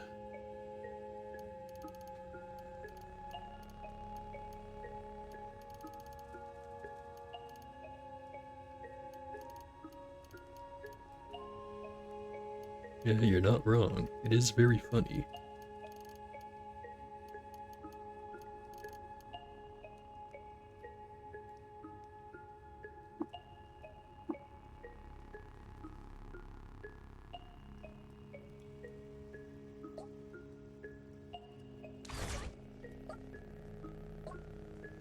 That one. Ooh. Bunch of crysteel stuff. I think I already have the hat, the boots, and the shard mail. Actually don't need any of this. Well actually I could get the flawless crysteel coronet if I ever want to unequip the spur. Don't think that's ever gonna happen. Ideas for upgrades. Is this imagination's the limit kind of thing? Because if so, phase cannon.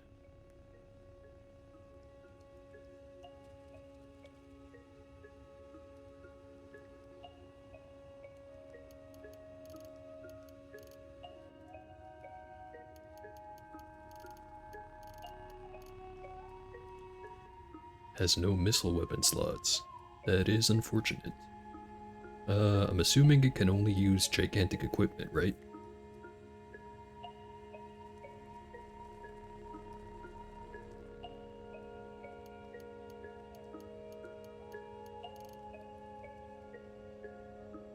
Any equipment works.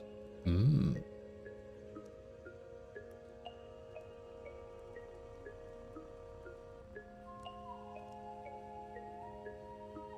And there is theoretically a lot you could do with that. What's the natural armor value on it?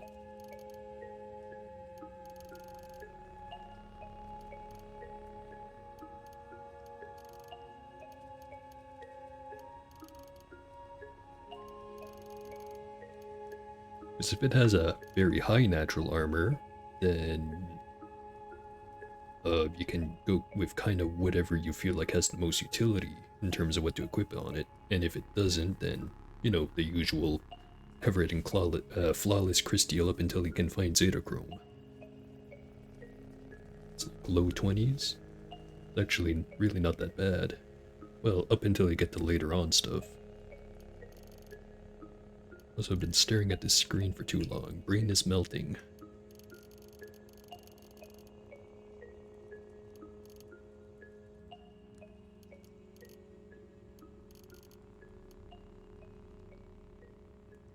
Has an armor value of 15. He said it can't have missile weapons. Can't eat to get the neutron flux boost. Does it have... Or no wait, you already said it has longsword skills.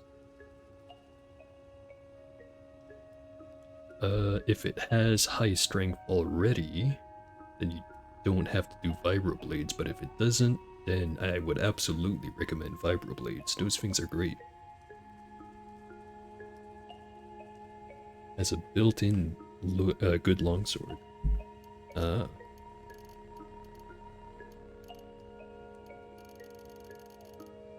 Can you equip extra ones?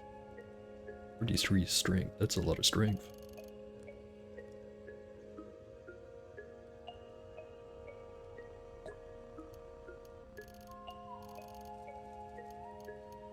Pistol and an odd trinket. I'm gonna bet that that's a cycle flesh gun right there. I'm gonna buy it anyways. Has one empty hand, currently has a crysteel longsword.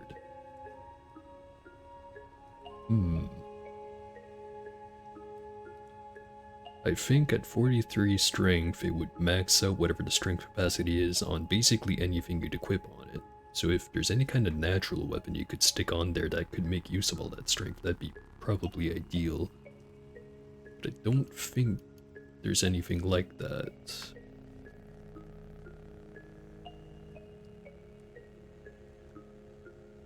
There's a natural cudgel on that hand, actually. Huh.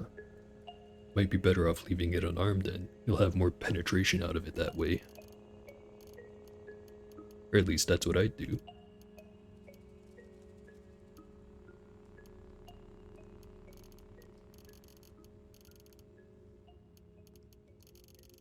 I think I'm gonna sell the painted point defense drone.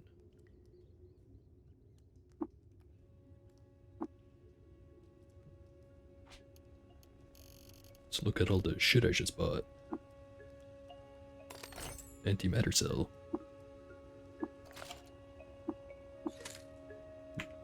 not mean to do that.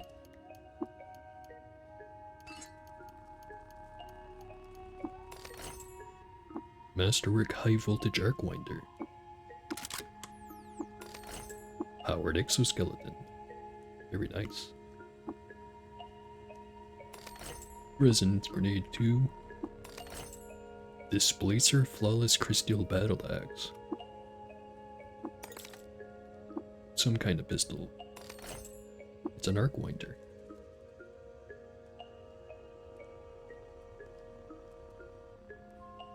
We can use the jacked mod. It is pretty neat.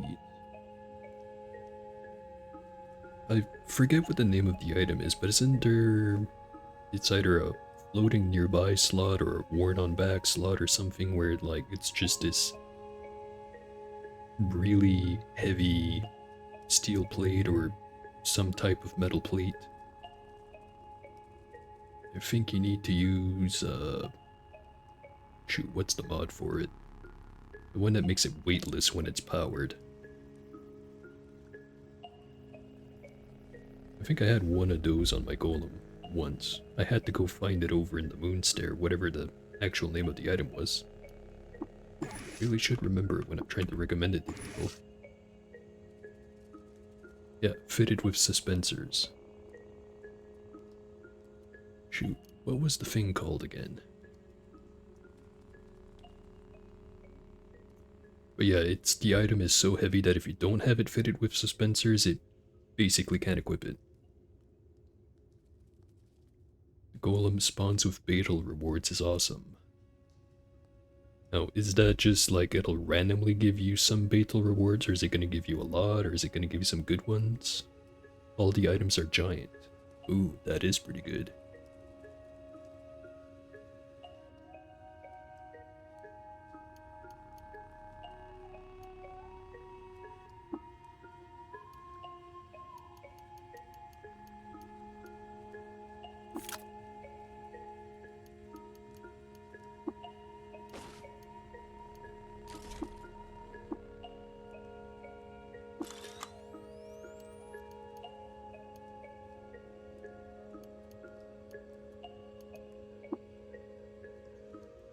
Cannot mod my hover sled to be electromagnetic resistant. Unfortunate. There's a crab that is hostile, doesn't restock, and sells giant items. Yeah, I know about that crab. And fun thing is, it's not actually that hostile. It's actually neutral. It's just if you fight any of the crabs that also spawn in that area, then it'll turn hostile. So if you're careful with cleaning up the area, you can just go and trade to him. But yeah, since he doesn't restock, it also makes sense to just kill him and go take his stuff.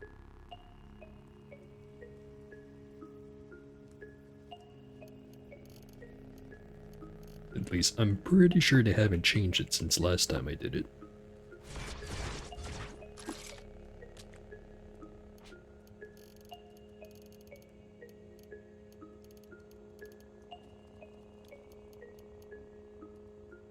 Pretty much exactly like the Alchemist.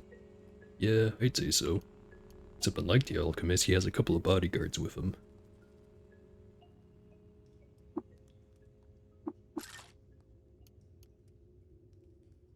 Really should have sold some of these pistols.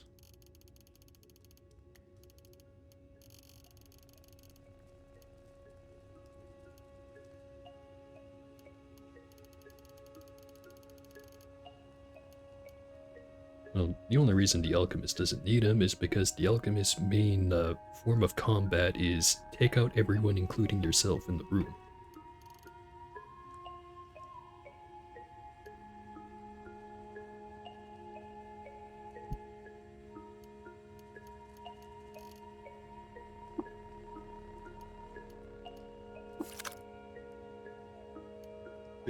That is now electromagnetically shielded. Should help.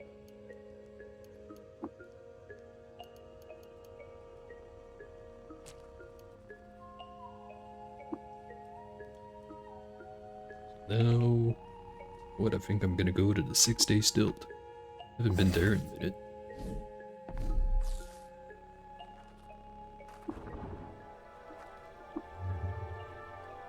Could also just visit this village while I'm here. They have a merchant, no tinkers.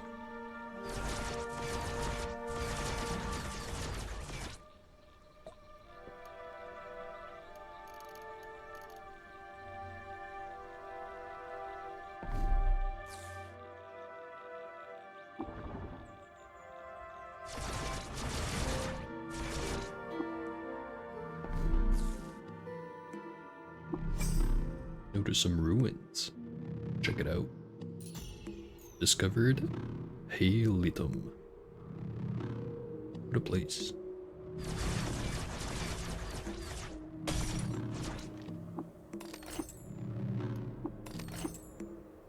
Stuff acquired. Also, let's see if I can turn this rebel on fire.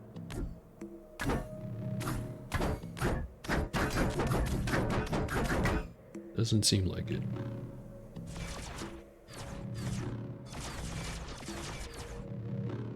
For whatever reason, it seems like it was just the bones in the first level of the tomb that would get caught on fire whenever I whacked them.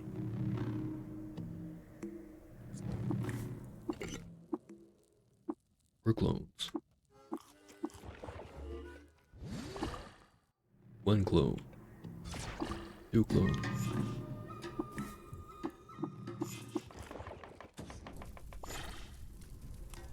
Three clones. 4. And that's all I get. For now.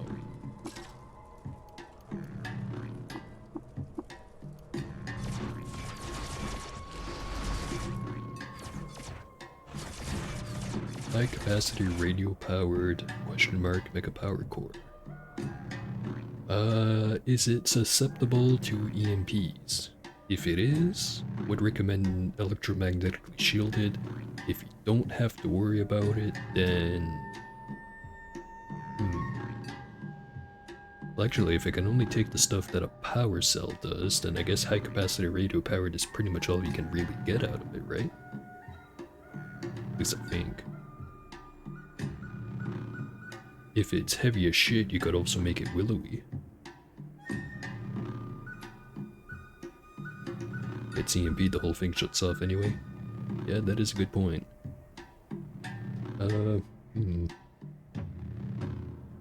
You're not worried about taking damage, then sturdy's kind of pointless. It's gonna get EMP, or if everything's gonna get EMP'd if it gets hit by an EMP, then electromagnetic shielded doesn't do anything. Fitted with suspensors is probably better than the willowy, assuming you can even stick that on there. But it also is gonna suck up a bunch of electricity from it. I really don't know. Also, more ruins. These ones are forgotten. Oh hey, I needed to kill somebody.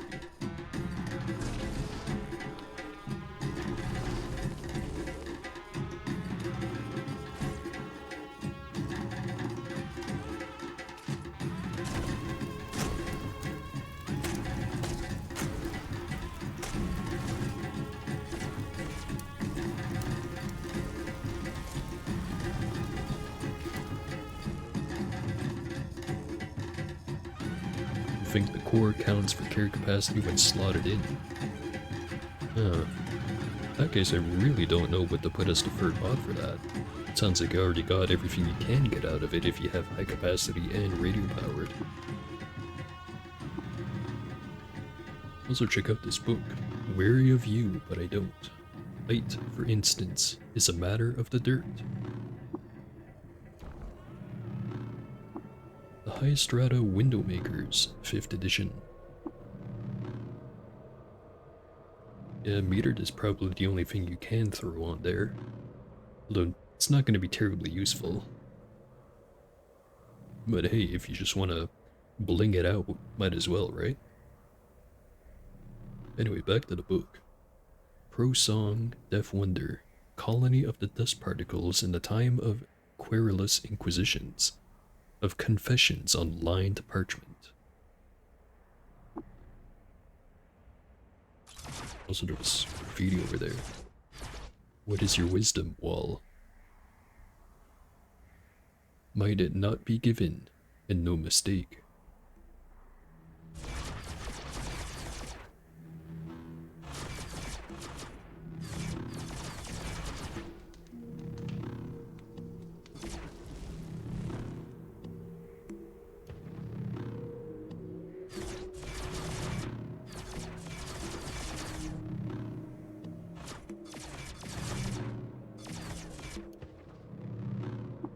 Glow sphere.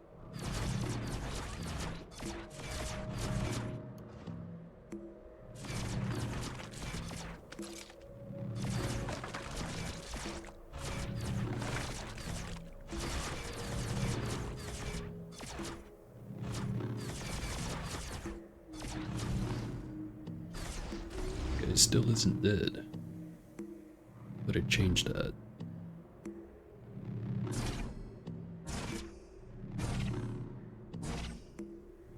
Stop standing in front of the laser beam, please.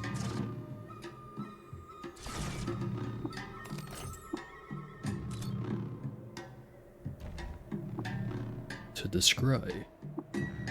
This is resolved in the poetry of that highest form which goes to the wounded recliner, and the tonsure of stewardship in Shorn, 3rd edition. But the Gira would chide me for it. Also pieced together the location of the tetrahedron Icosagon Shukesh. What a name.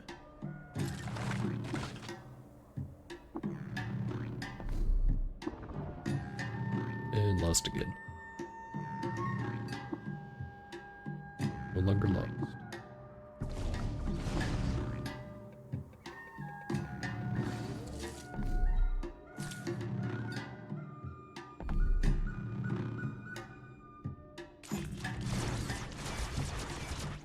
Hello there. Would you like to know some more about Rasheb? 20,000 EXP.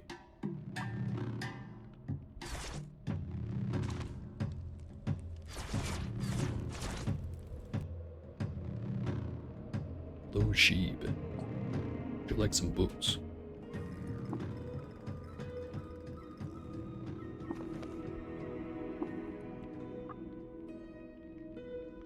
Not enough for a level, but I am most of the way there now.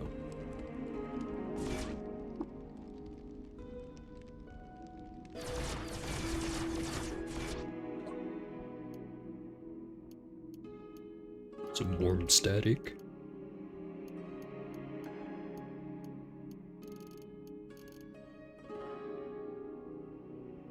I think I'll hold on to the body pack for now. No, just in case.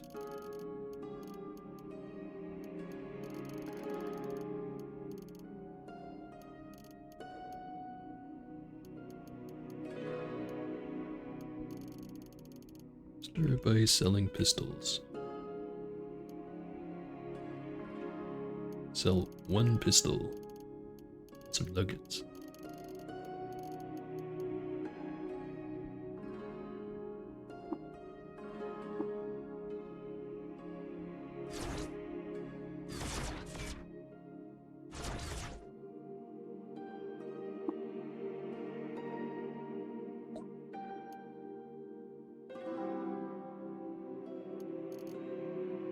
No fun ingredients this time.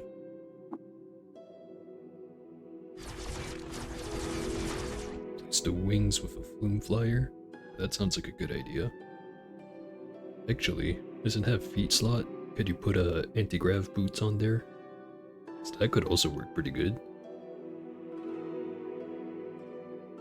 Oh yeah, chassis plate. Yeah, that's the name of it. Don't know how I could ever forget such a distinct name like that.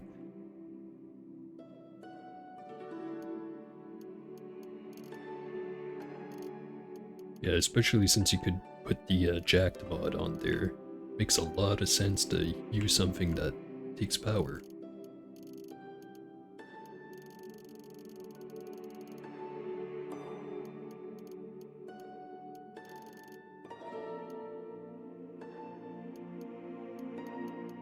300 more. Also, holy crap, that engraved painted handrail is worth a lot of cash. Like, goddamn. Nearly 4,000 in one item.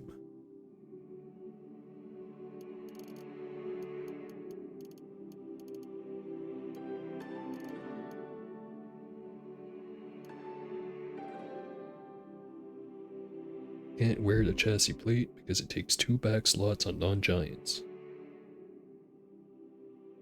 Yeah, I sure have to work a lot just to make that thing work.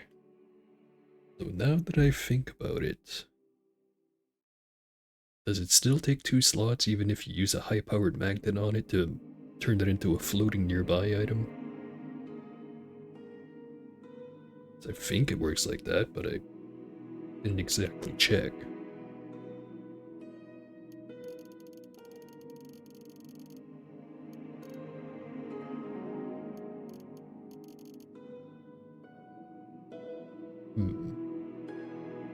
Selling slightly too much.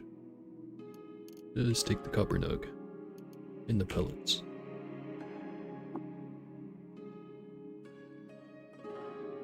Okay, so no exception, it's gonna take 2 floating nearby slots if you want to do that. Although you could theoretically use that to have it on yourself, assuming you completed Tomb of the Eaters already. Which actually, yeah, you did, because you have the golem.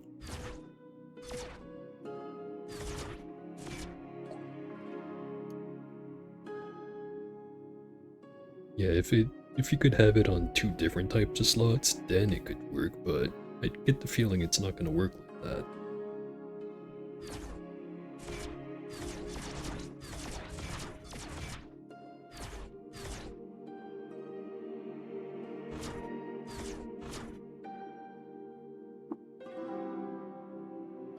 And in this spot, bookbinder.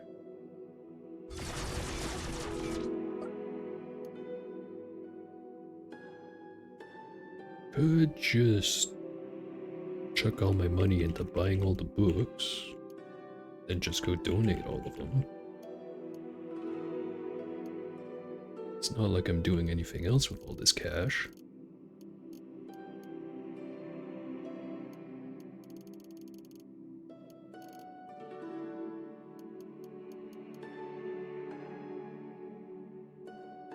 I don't think I'm going to be using pistols anyway, so have a Masterwork high voltage arc winder.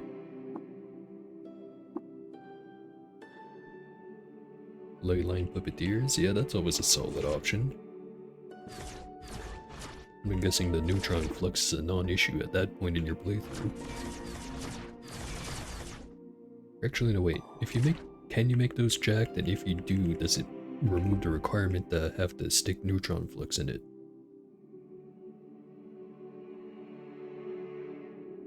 If so, that would be even cooler.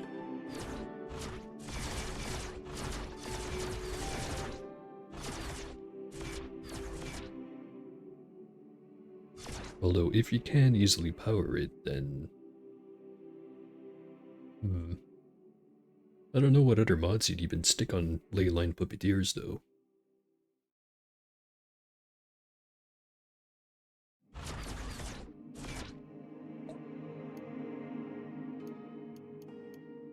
Painted glass bottle.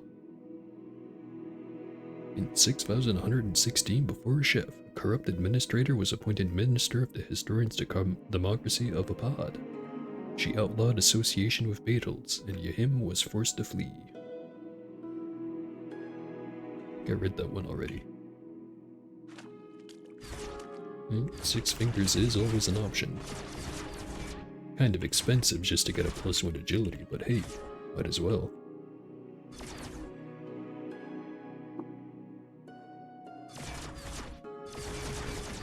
Oh wait, I already checked that guy.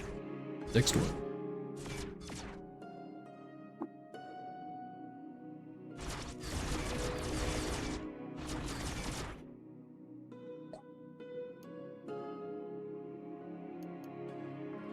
Wild rice and some secret paste.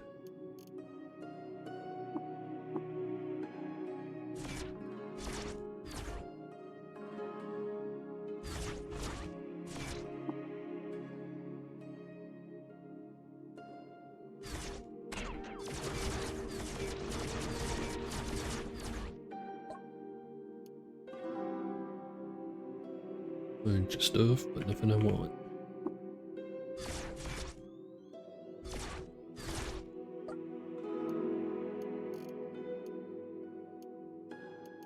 Shiny rocks.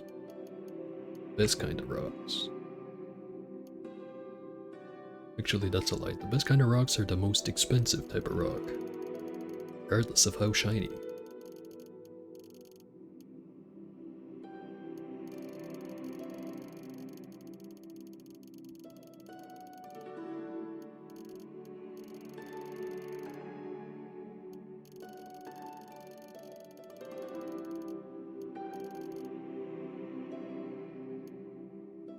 Gonna sell the scoped blood gradient hand vacuum.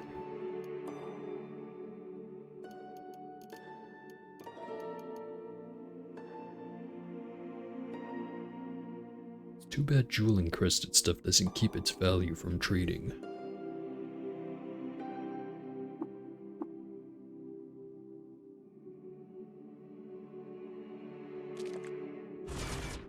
Would be kinda cool if they worked like trade goods and had a fixed price once they were jewel encrusted.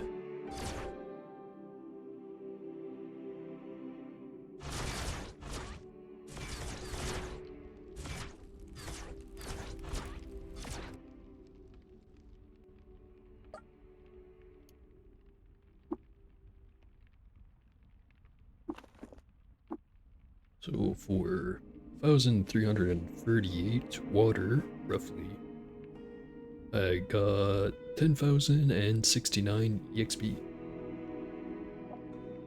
which is still not enough for a level.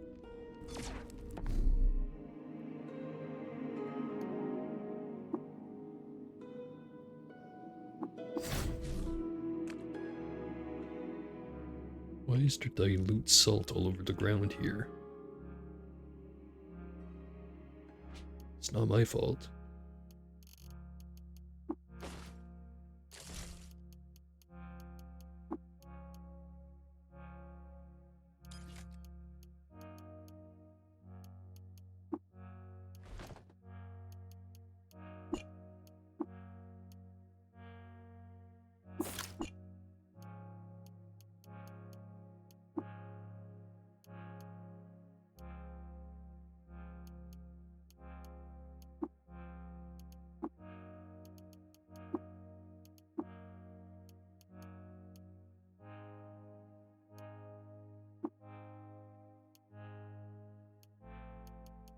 What else should I stake on my exoskeleton? Could put reinforced.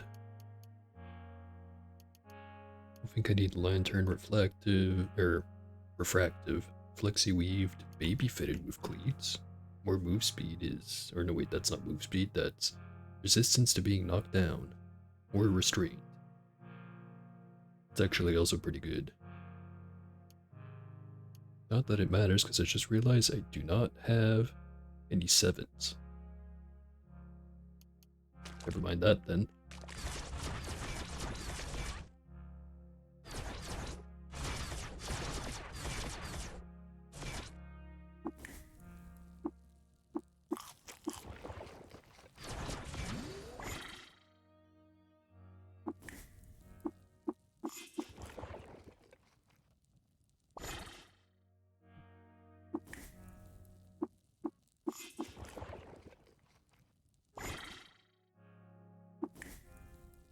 Better 3 clones.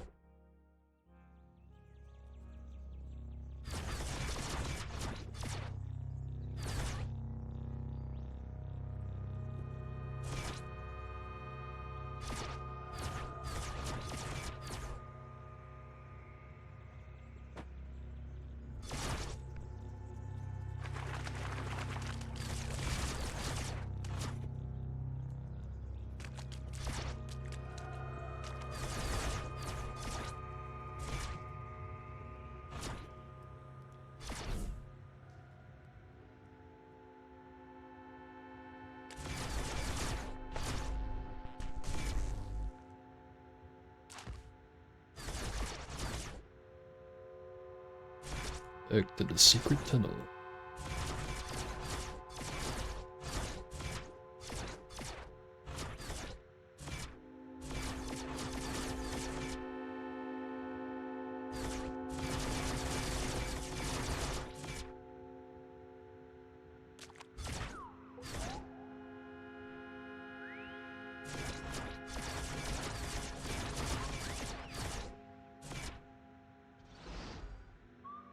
back up to where we were.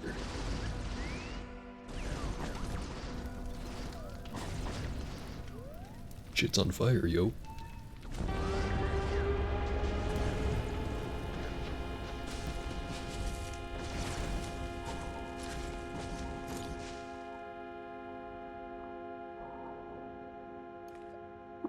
Ooh, a rifle.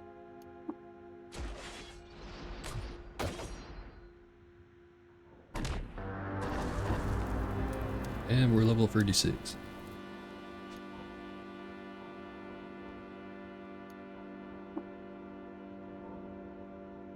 I keep building up those mutation points.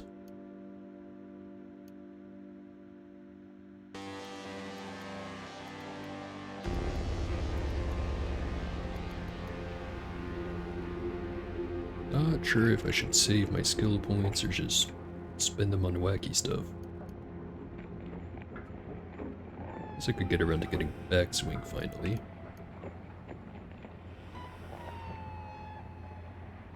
Yeah, why not?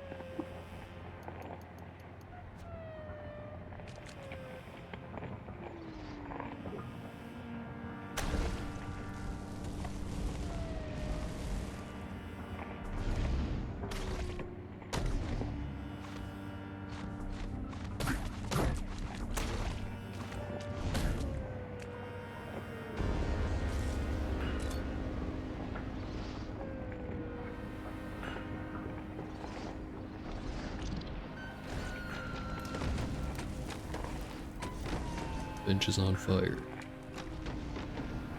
It's not our concern.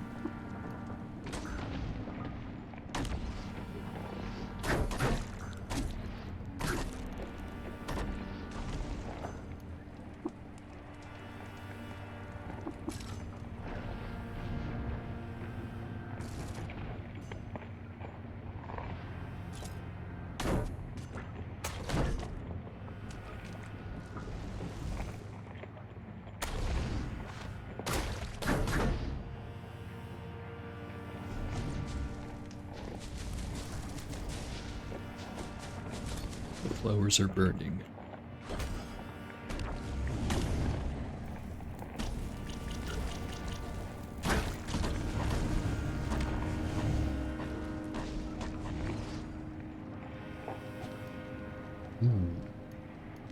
Might be time to put the bag back on.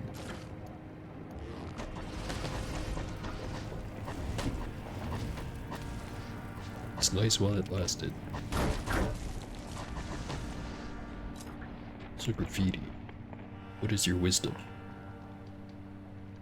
This bot form may not something be compared to Laba's dive. Not sure what that word is.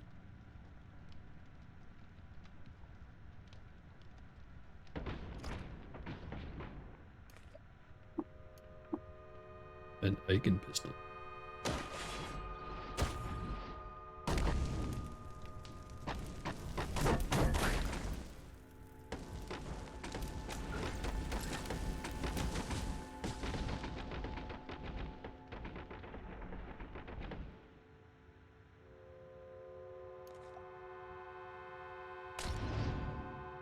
I wonder how much my flaming ray does.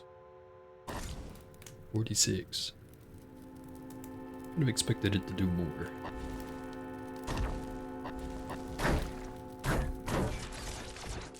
Rarely ever use it because headphones are there burning everything anyways. Also, that's more graffiti. Now that all this, it is not a simple factor, but is always always associated with defects.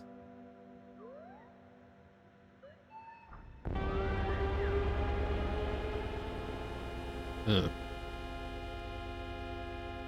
Apparently I'm not hostile to everyone. Just most people. More graffiti. Now we're welcome to Bela, Moon King. Ain't going back there, can't make me. Your base quickness score is 0. Slow as hell.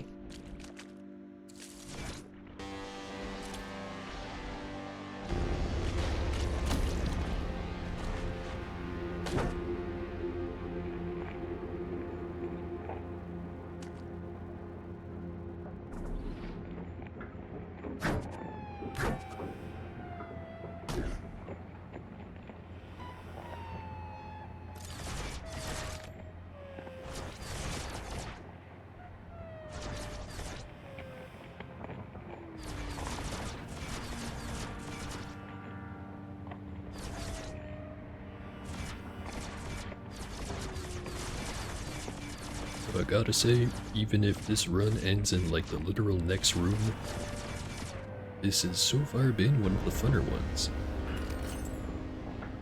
Painted night sight interpolators.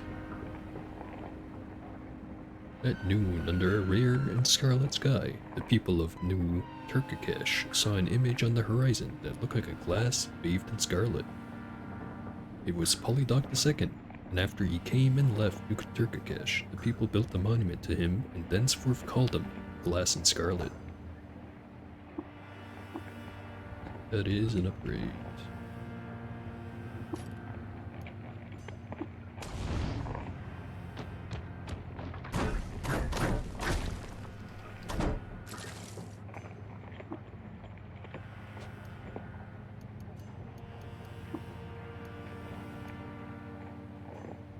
And I need a 7 for that. I need 7s in the inventory. Chain laser. Scoped one, actually.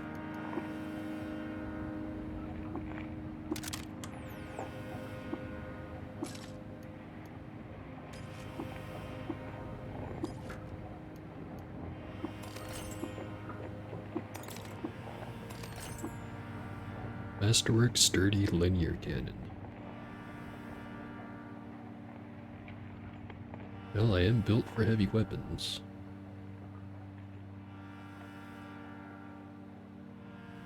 Might as well use it.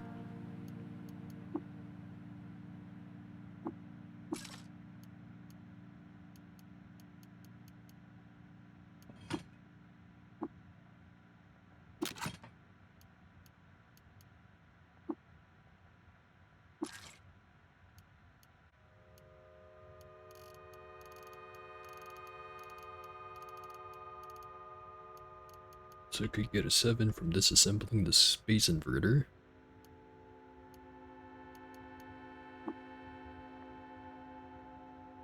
And get it from an arc winder. That's the only thing I have that disassembles into a 7 that I'm not currently using. There is a small sphere negative weight, but those are too important. So mod these. No, I do need 7s. Damn it. I was kind of hoping it was going to be like 6s or something. Don't know why. Yeah, whatever. Get rid of the space inverter.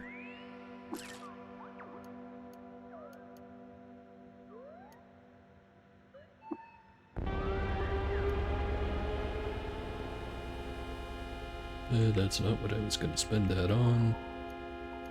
It was on this. There we go. But I should probably also use it on this. I have a big fancy gun. Discovered the location of Moonwood, Goatfolk Village.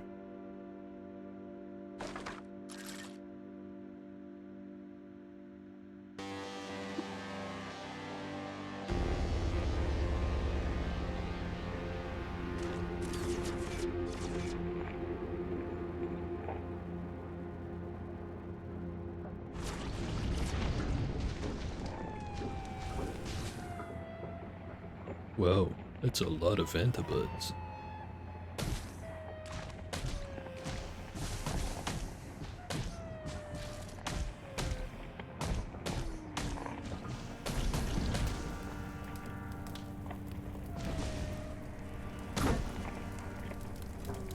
That is not the right target to be attacking.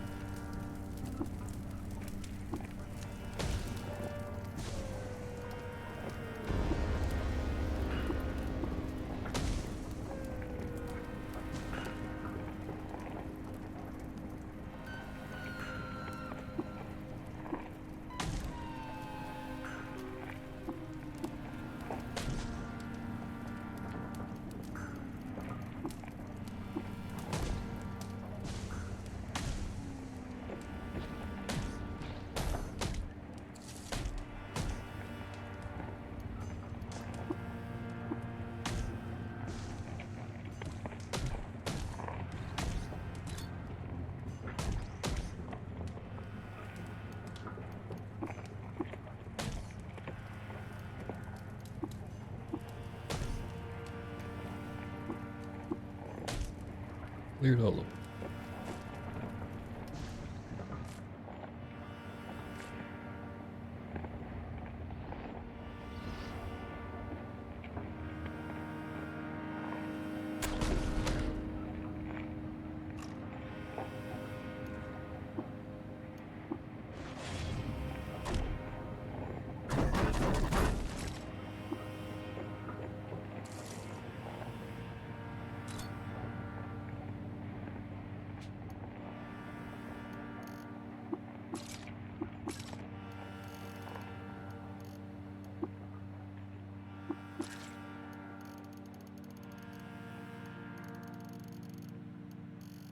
And a rifle did I get? A slender spacer rifle.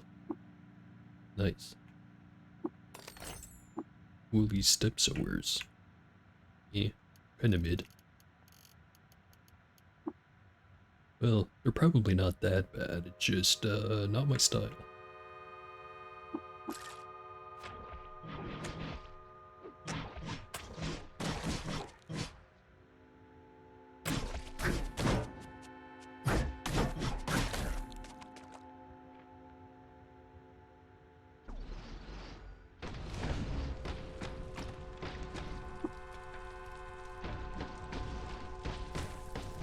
All the treasure is gone.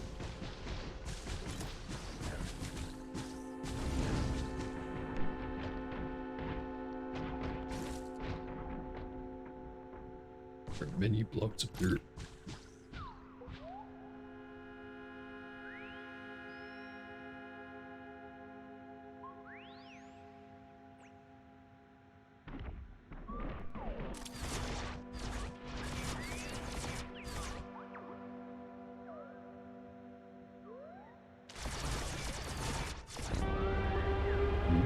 Engraved bench.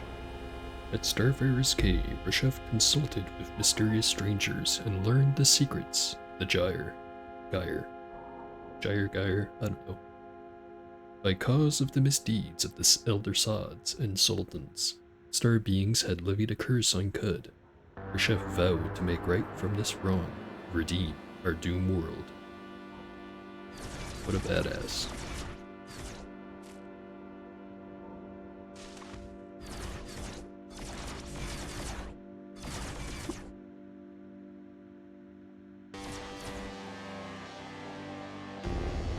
Burn down.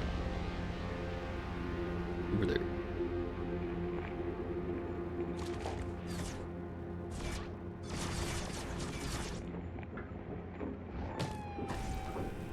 That's a life sap.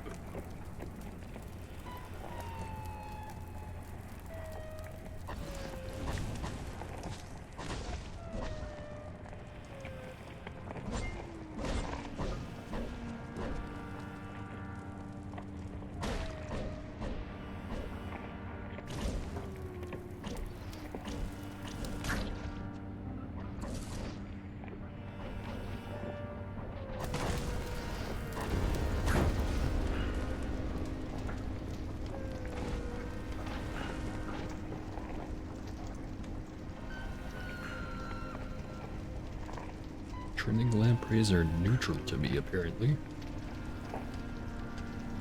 Actually,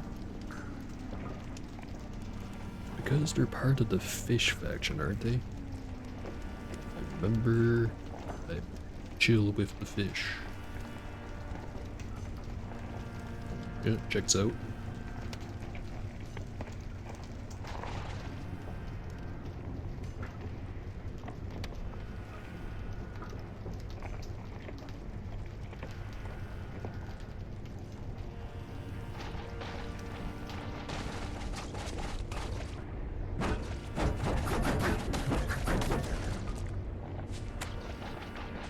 I'm not a plant man.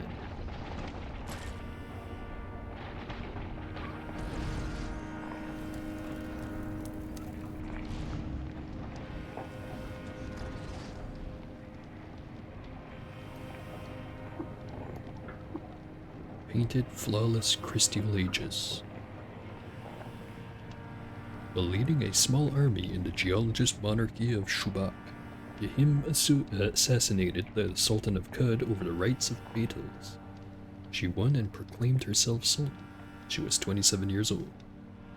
I think I already read that one.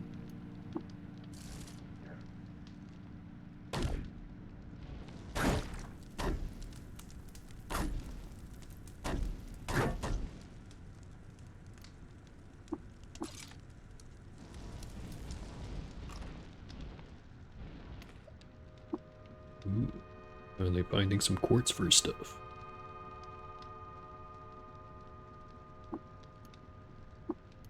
Probably just gonna sell it though.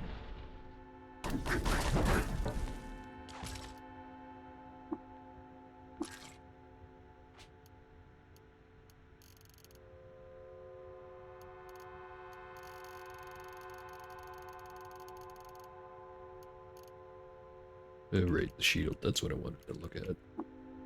This one is just a regular crystal aegis. Just will replace it with the better one.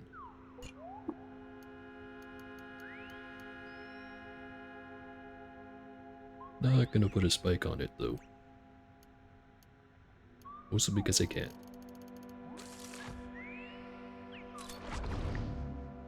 Ooh, waveform. Crispify it.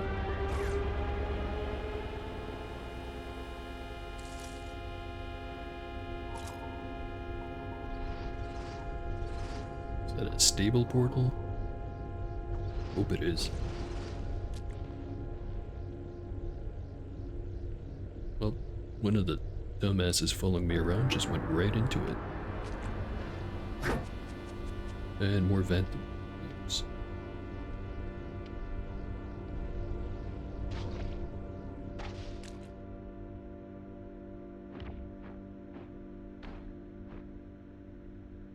And that's a lot of them. Well, it looks like I finally have a use case for defoliant grenades. I think I learned how to make those.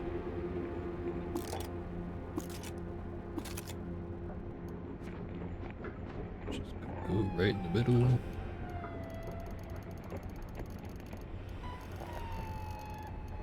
So what's this? Airfoil fungicide grenade, Mark II.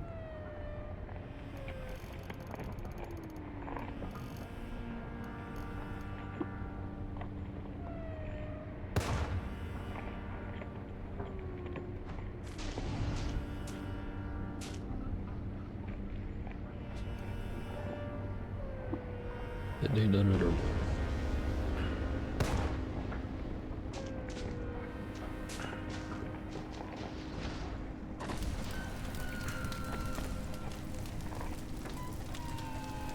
Shit's on fire again. Wrong way. Graffiti. Sorry as well, Delver.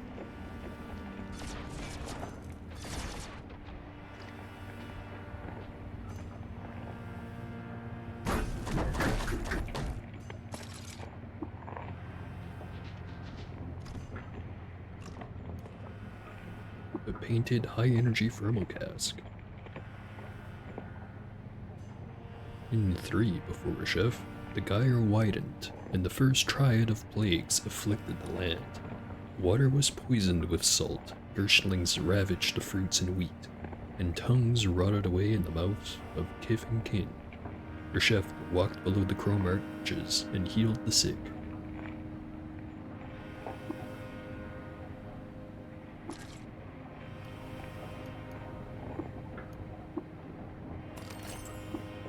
Matter recompositor.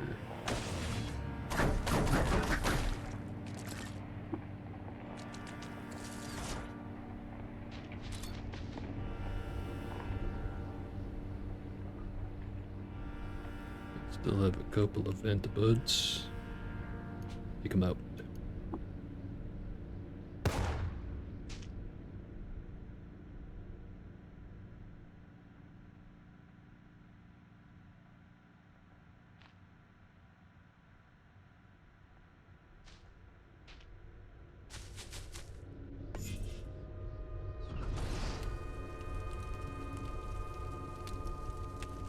An astral tabby. Maybe I just don't stick around the unstable portal for too long. But that's a space inverter right over there. I want it. Giant wax weep. Where'd the space inverter go? It's right here. Pick it up.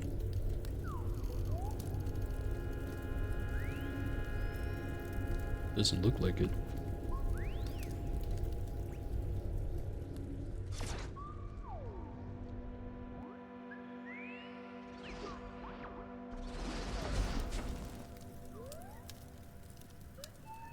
For a second, it looked like someone had graffitied the flowers. That is not the case.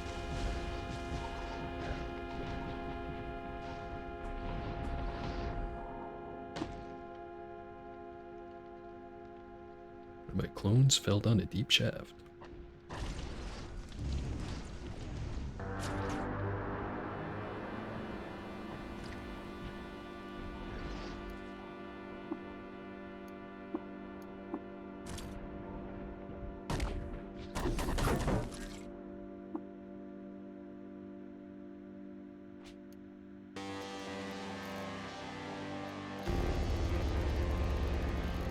What kind of rifle did I find?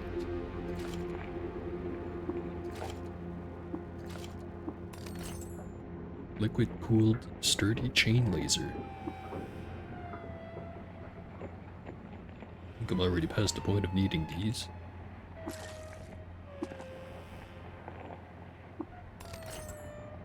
Some woolly 3D cobblers. It's a 7.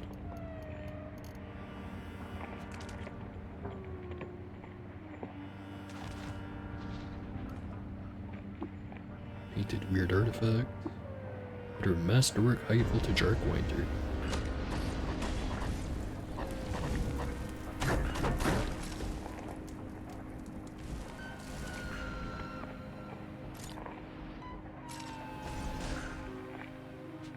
Weird feeling these things aren't working right.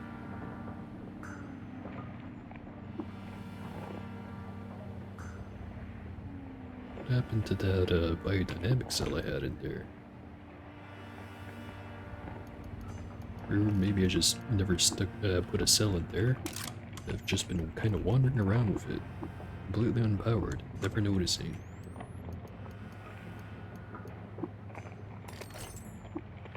Also a painted spacer pistol.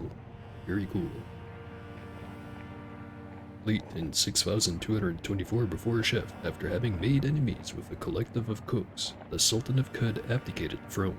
Because of Polydoc's reputation for staining glass, he was chosen as the successor.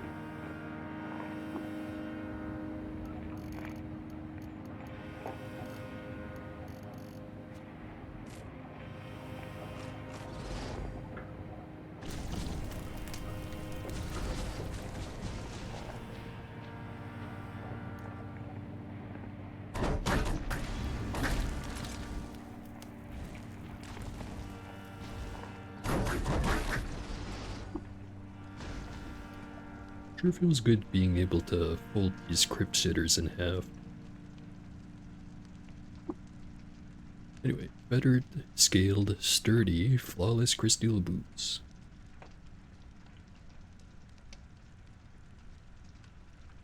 Well, gives a whole bunch of reputation.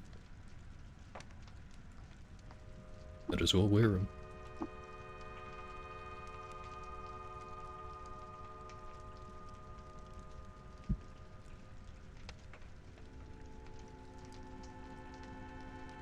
Whatever reason I thought I had 2 feet slot, but looks like that's...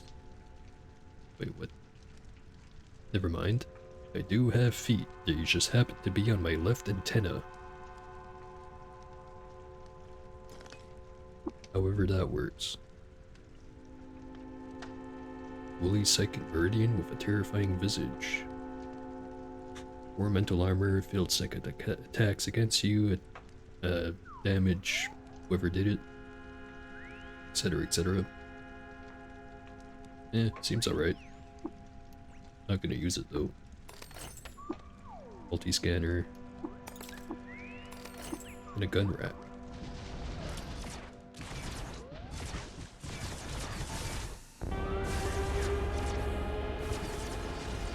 There's Van. I think that's him. Sure is.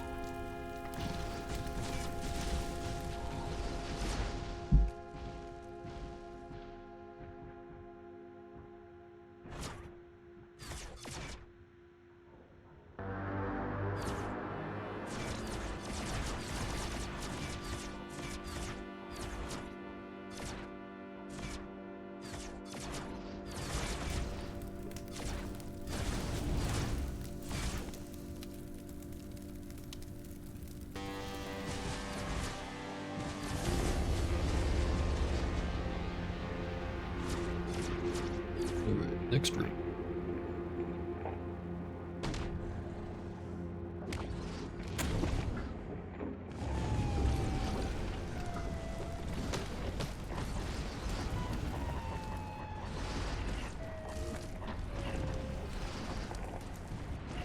Sure, I'm carrying a lot of shit right now.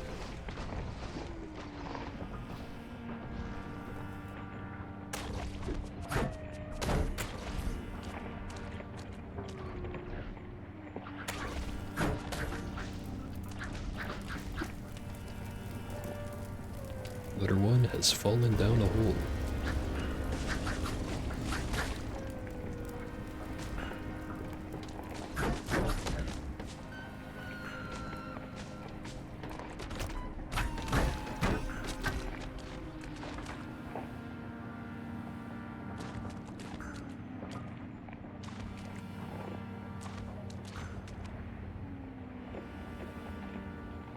Trying to him the third. The Terror of Shamrod. 2805 before Reshef, Yahimnas III, the Scourge of Sharvapur, the Terror of Shamrod, died of natural causes. She was 97 years old.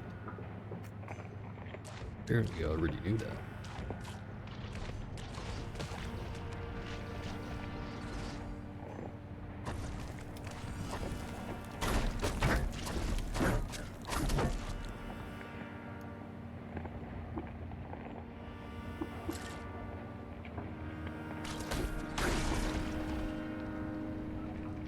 And I fall 1 level down.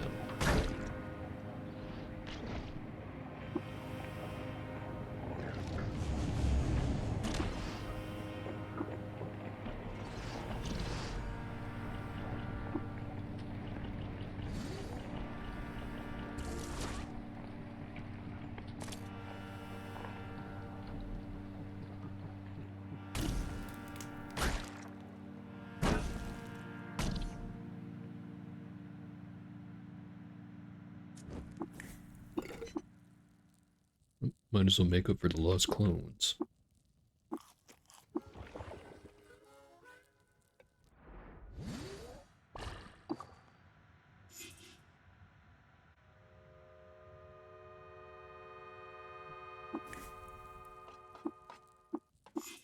One,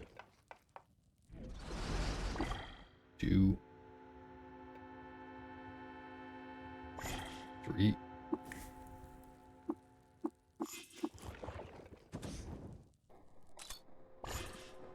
4, and that's it for now.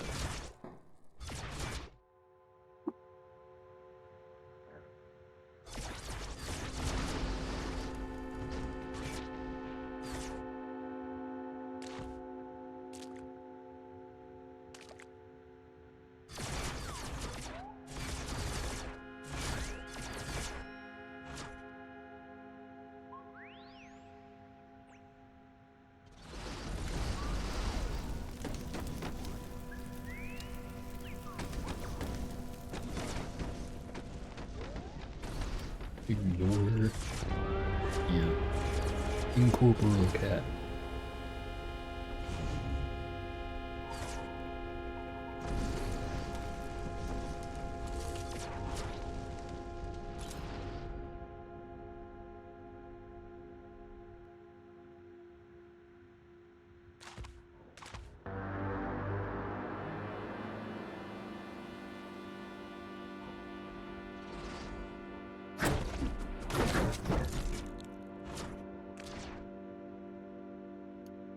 Ferret's face. Sure, I'll take that.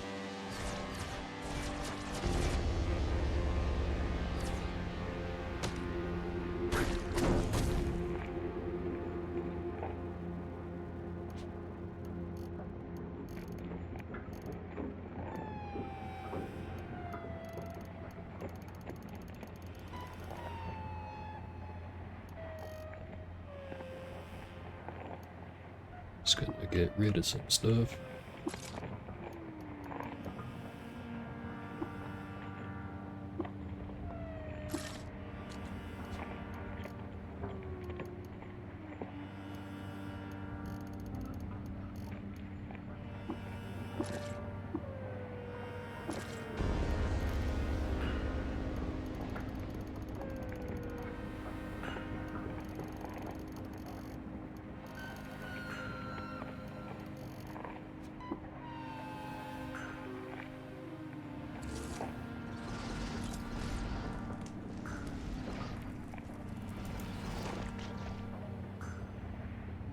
Just fall down the hole again.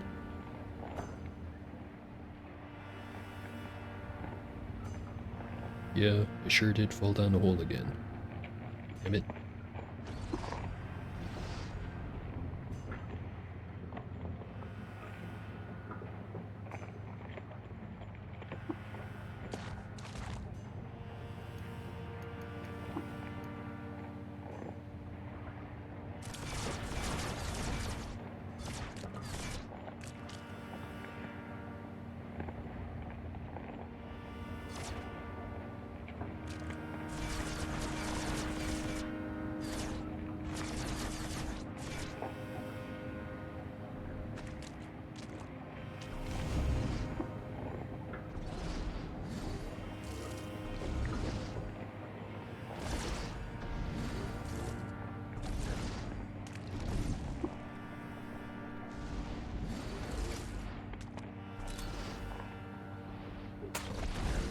I really should run away and go sell this stuff, but I'm so close to the exit. Just have to loot a few more rooms, then I'll have all of it.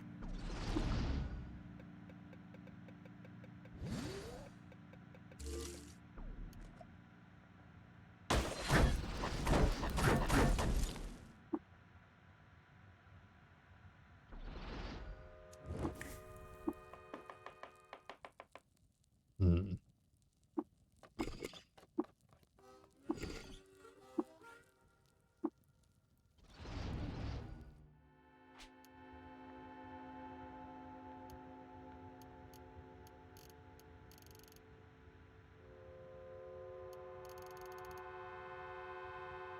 £24 of energy cells. Really want to get rid of any of these though.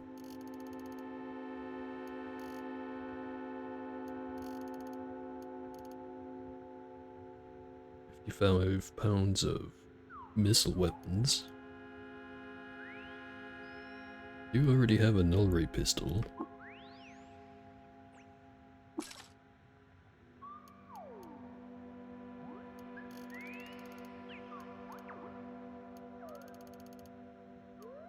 I think I should probably just drop the shield. Nah, gonna sell it.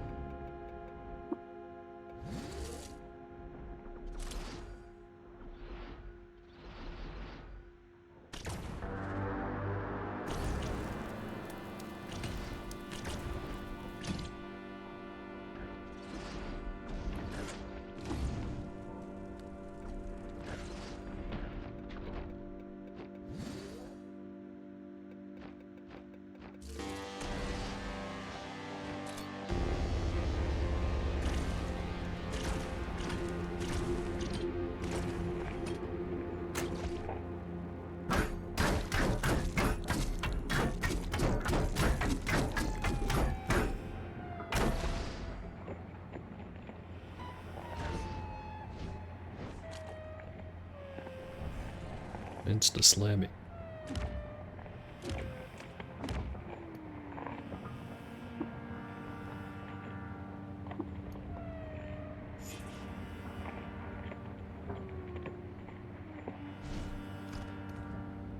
Another Psychic Meridian.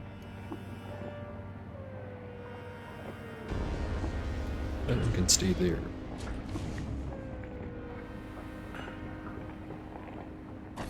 So here's an idea. Any cybernetics that I have that aren't worth carrying. Transparent skin is not worth terribly much. Gun rack wastes quite a bit. Right bone hands. Let's get rid of all of those.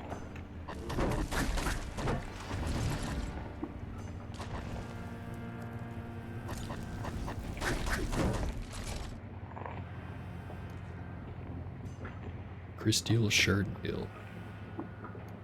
Probably worth a bunch of money.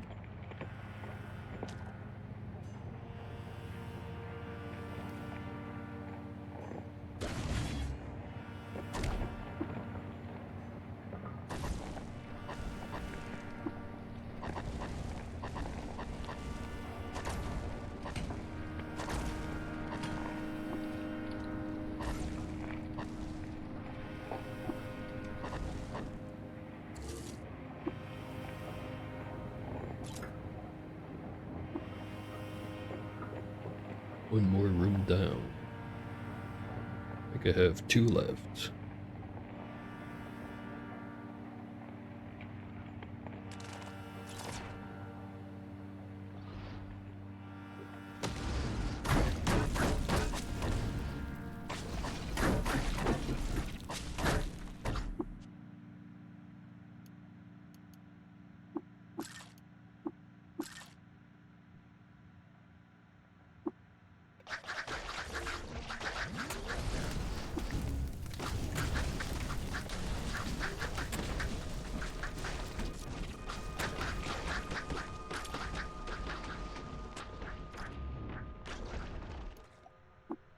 Yet another Psychic Meridian.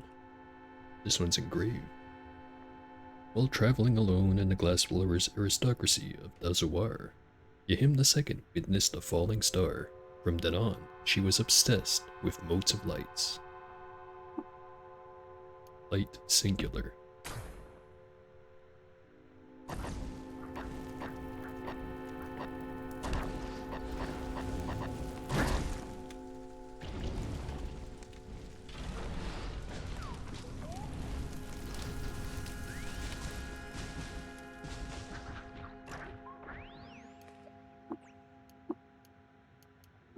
Quantum boat.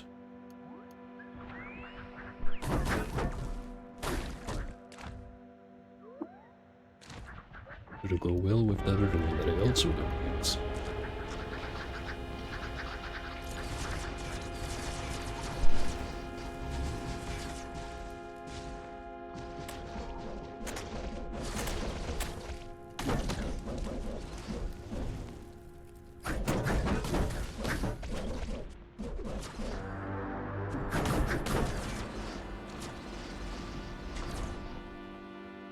This one's pretty big.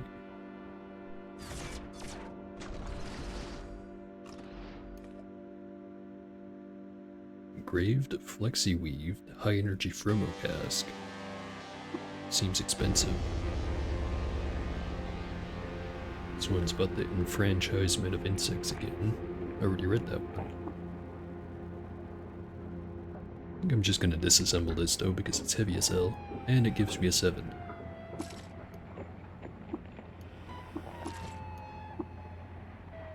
Engraved Dithermal Beam. In a cathedral ornamented with circuit boards, Yahim cemented her friendship with Mollusk by marrying Ginirfraklam. To show their appreciation, the Mollusk bestowed upon Yahim a wedding gift they called Wedika, Mollusk Favor.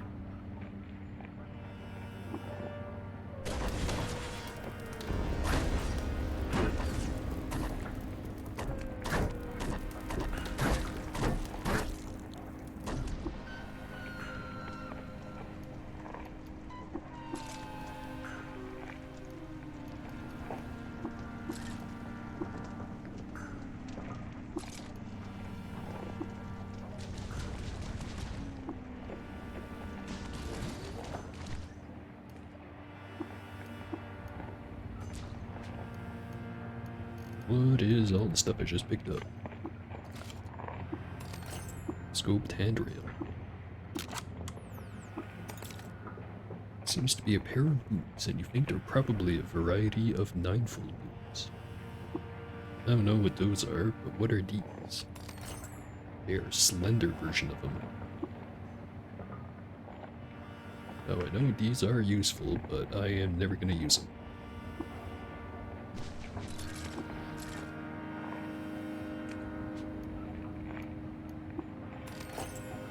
Social coprocessor. Giant hands. And a magnetic core. Oh, it's kind of heavy.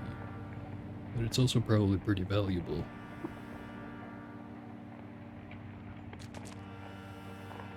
And I am 1 over the weight limit.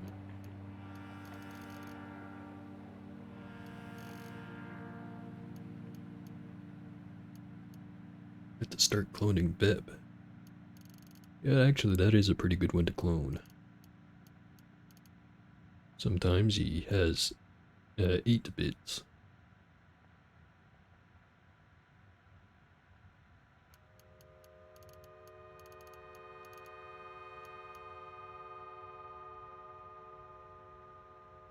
It's funny. Whichever item you want the most is also the one you happen to find the least. Because I feel like I'm just tripping over anti-grav boots all the time, but that's mostly because I never really make use of them.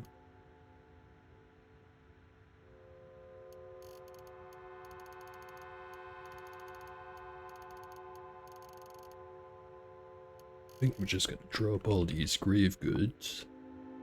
Not worth terribly much.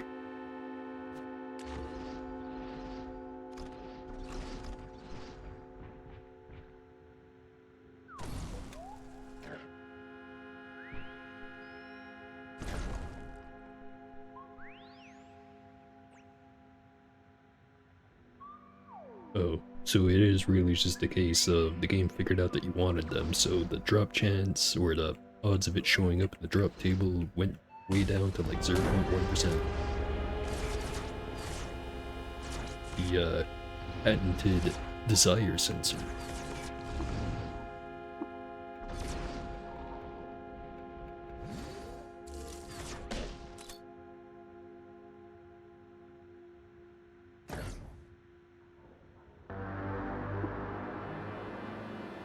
Let a room down. I think I just had this very last room to go check out.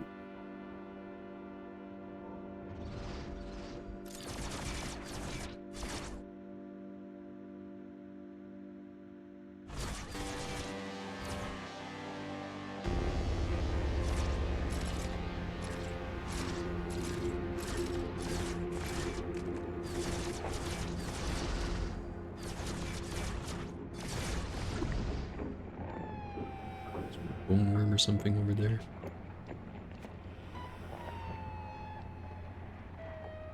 Let's see why else there'd be a bunch of compacted bone.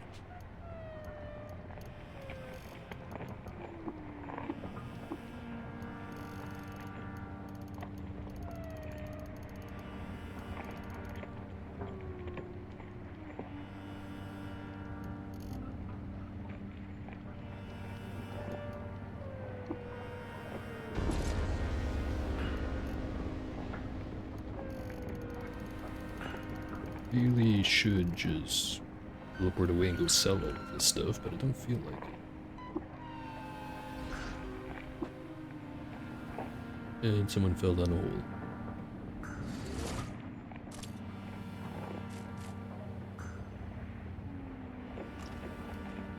Strange tubes. 71 pounds. Some type of blast cannon.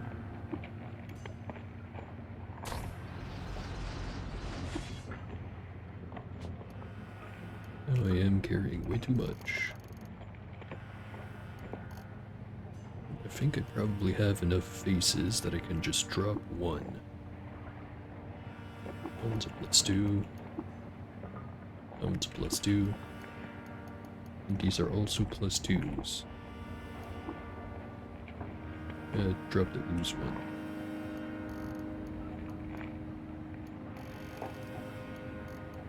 Drop the mag core. And the battery compositor. And the bionic hands. Surprisingly, giant hands don't weigh that much.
Just have to go up now.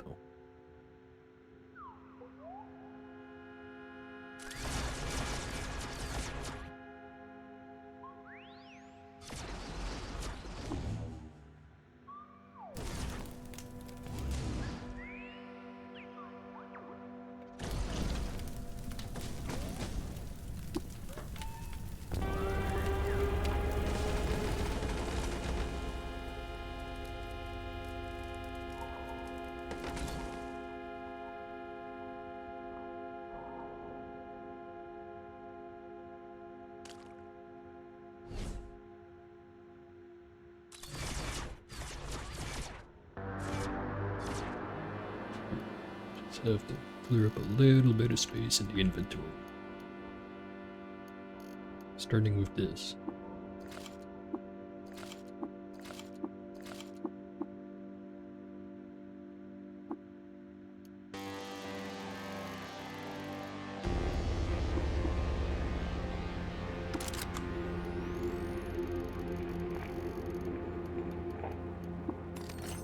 The Masterwork Sturdy Blast Cannon.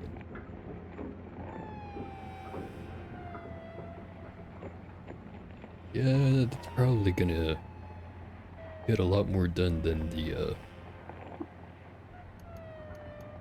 linear cannon.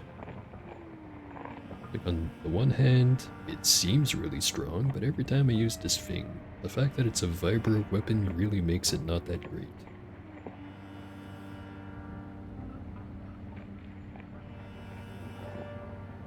It's just gonna get rid of it.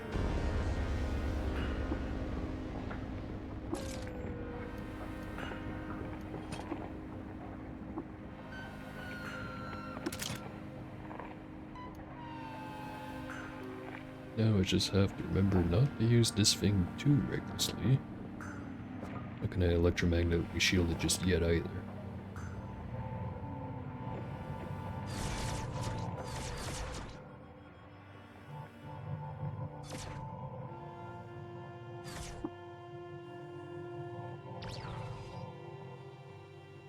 Ambient friction. Hopefully it doesn't completely fuck up my weight balance.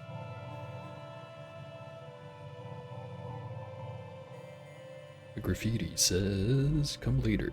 In Rainbow Reverie, I wandered the something missile chute toward a welded smolder rest. What could it mean? Unusual circumstances have changed."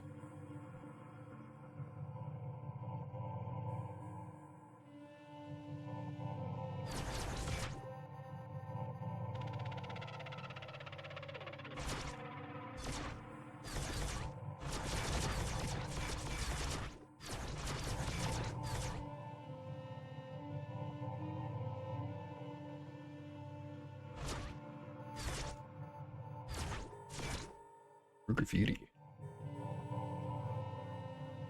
I will call you customer. You know what, you can go back to calling me Moon King instead. Actually don't.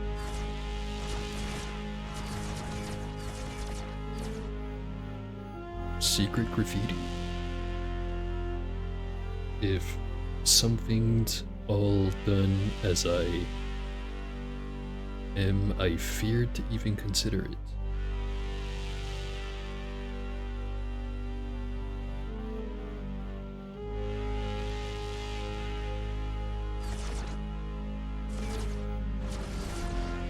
Well, looks like we're already fighting. Flaming Electric Stranger Cherub. Electric Cherubim with electrical generation at 10 with 100 electrical resistance. He's already wounded and shamed.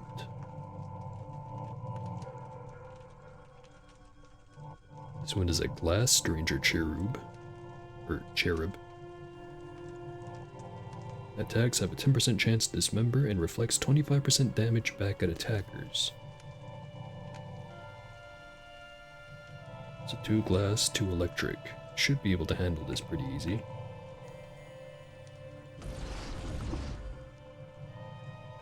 Should.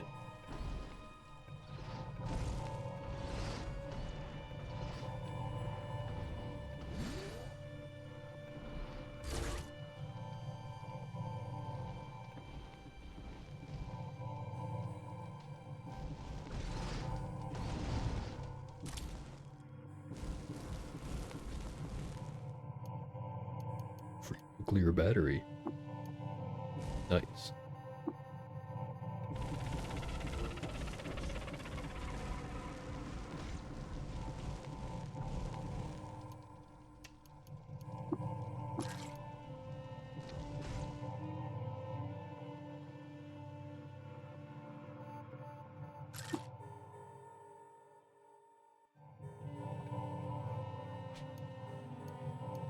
And back to being slightly too heavy.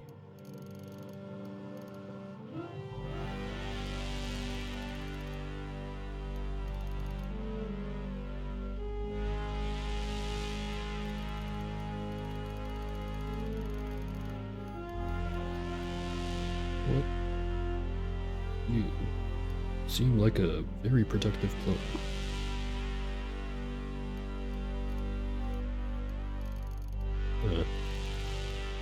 I don't know why he's got Eater's flesh, but I'm not about to complain about it. Have an axe. It's all yours.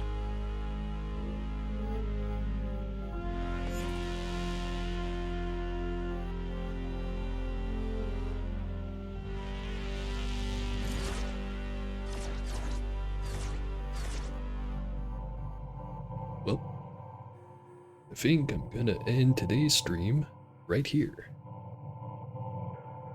Because I know I have a whole shitload of reading if I want to read all the murals in this place. I don't think I have enough time to do all of that.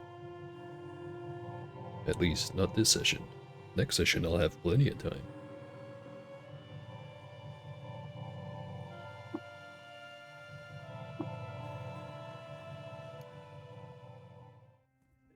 Anyways, let me have a look what Twitch has to say about the numbers. Tell us the numbers, Twitch.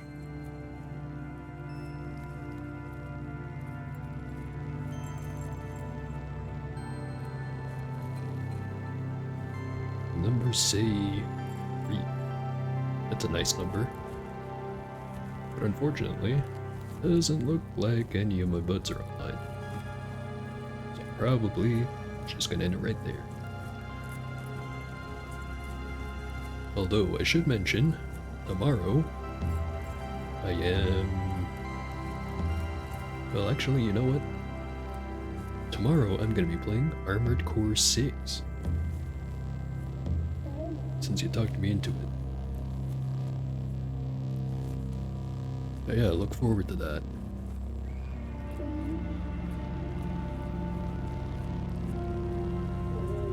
And I guess I should mention the rest of the week, since tomorrow's gonna be Armored Core 6, after tomorrow I'm gonna be doing some Dome Keeper, so Friday Dome Keeper, and then Saturday Gonna be back with more cut. Get that golem built. Become a real badass. Or at least hopefully we'll be able to do that. But yeah, look forward to that lineup. It'll be fun, I promise. If it's not, just send me a letter in the mail and I'll refund you. Anyways, installing for long enough. That's it for today's stream. Hopefully you liked it. See ya.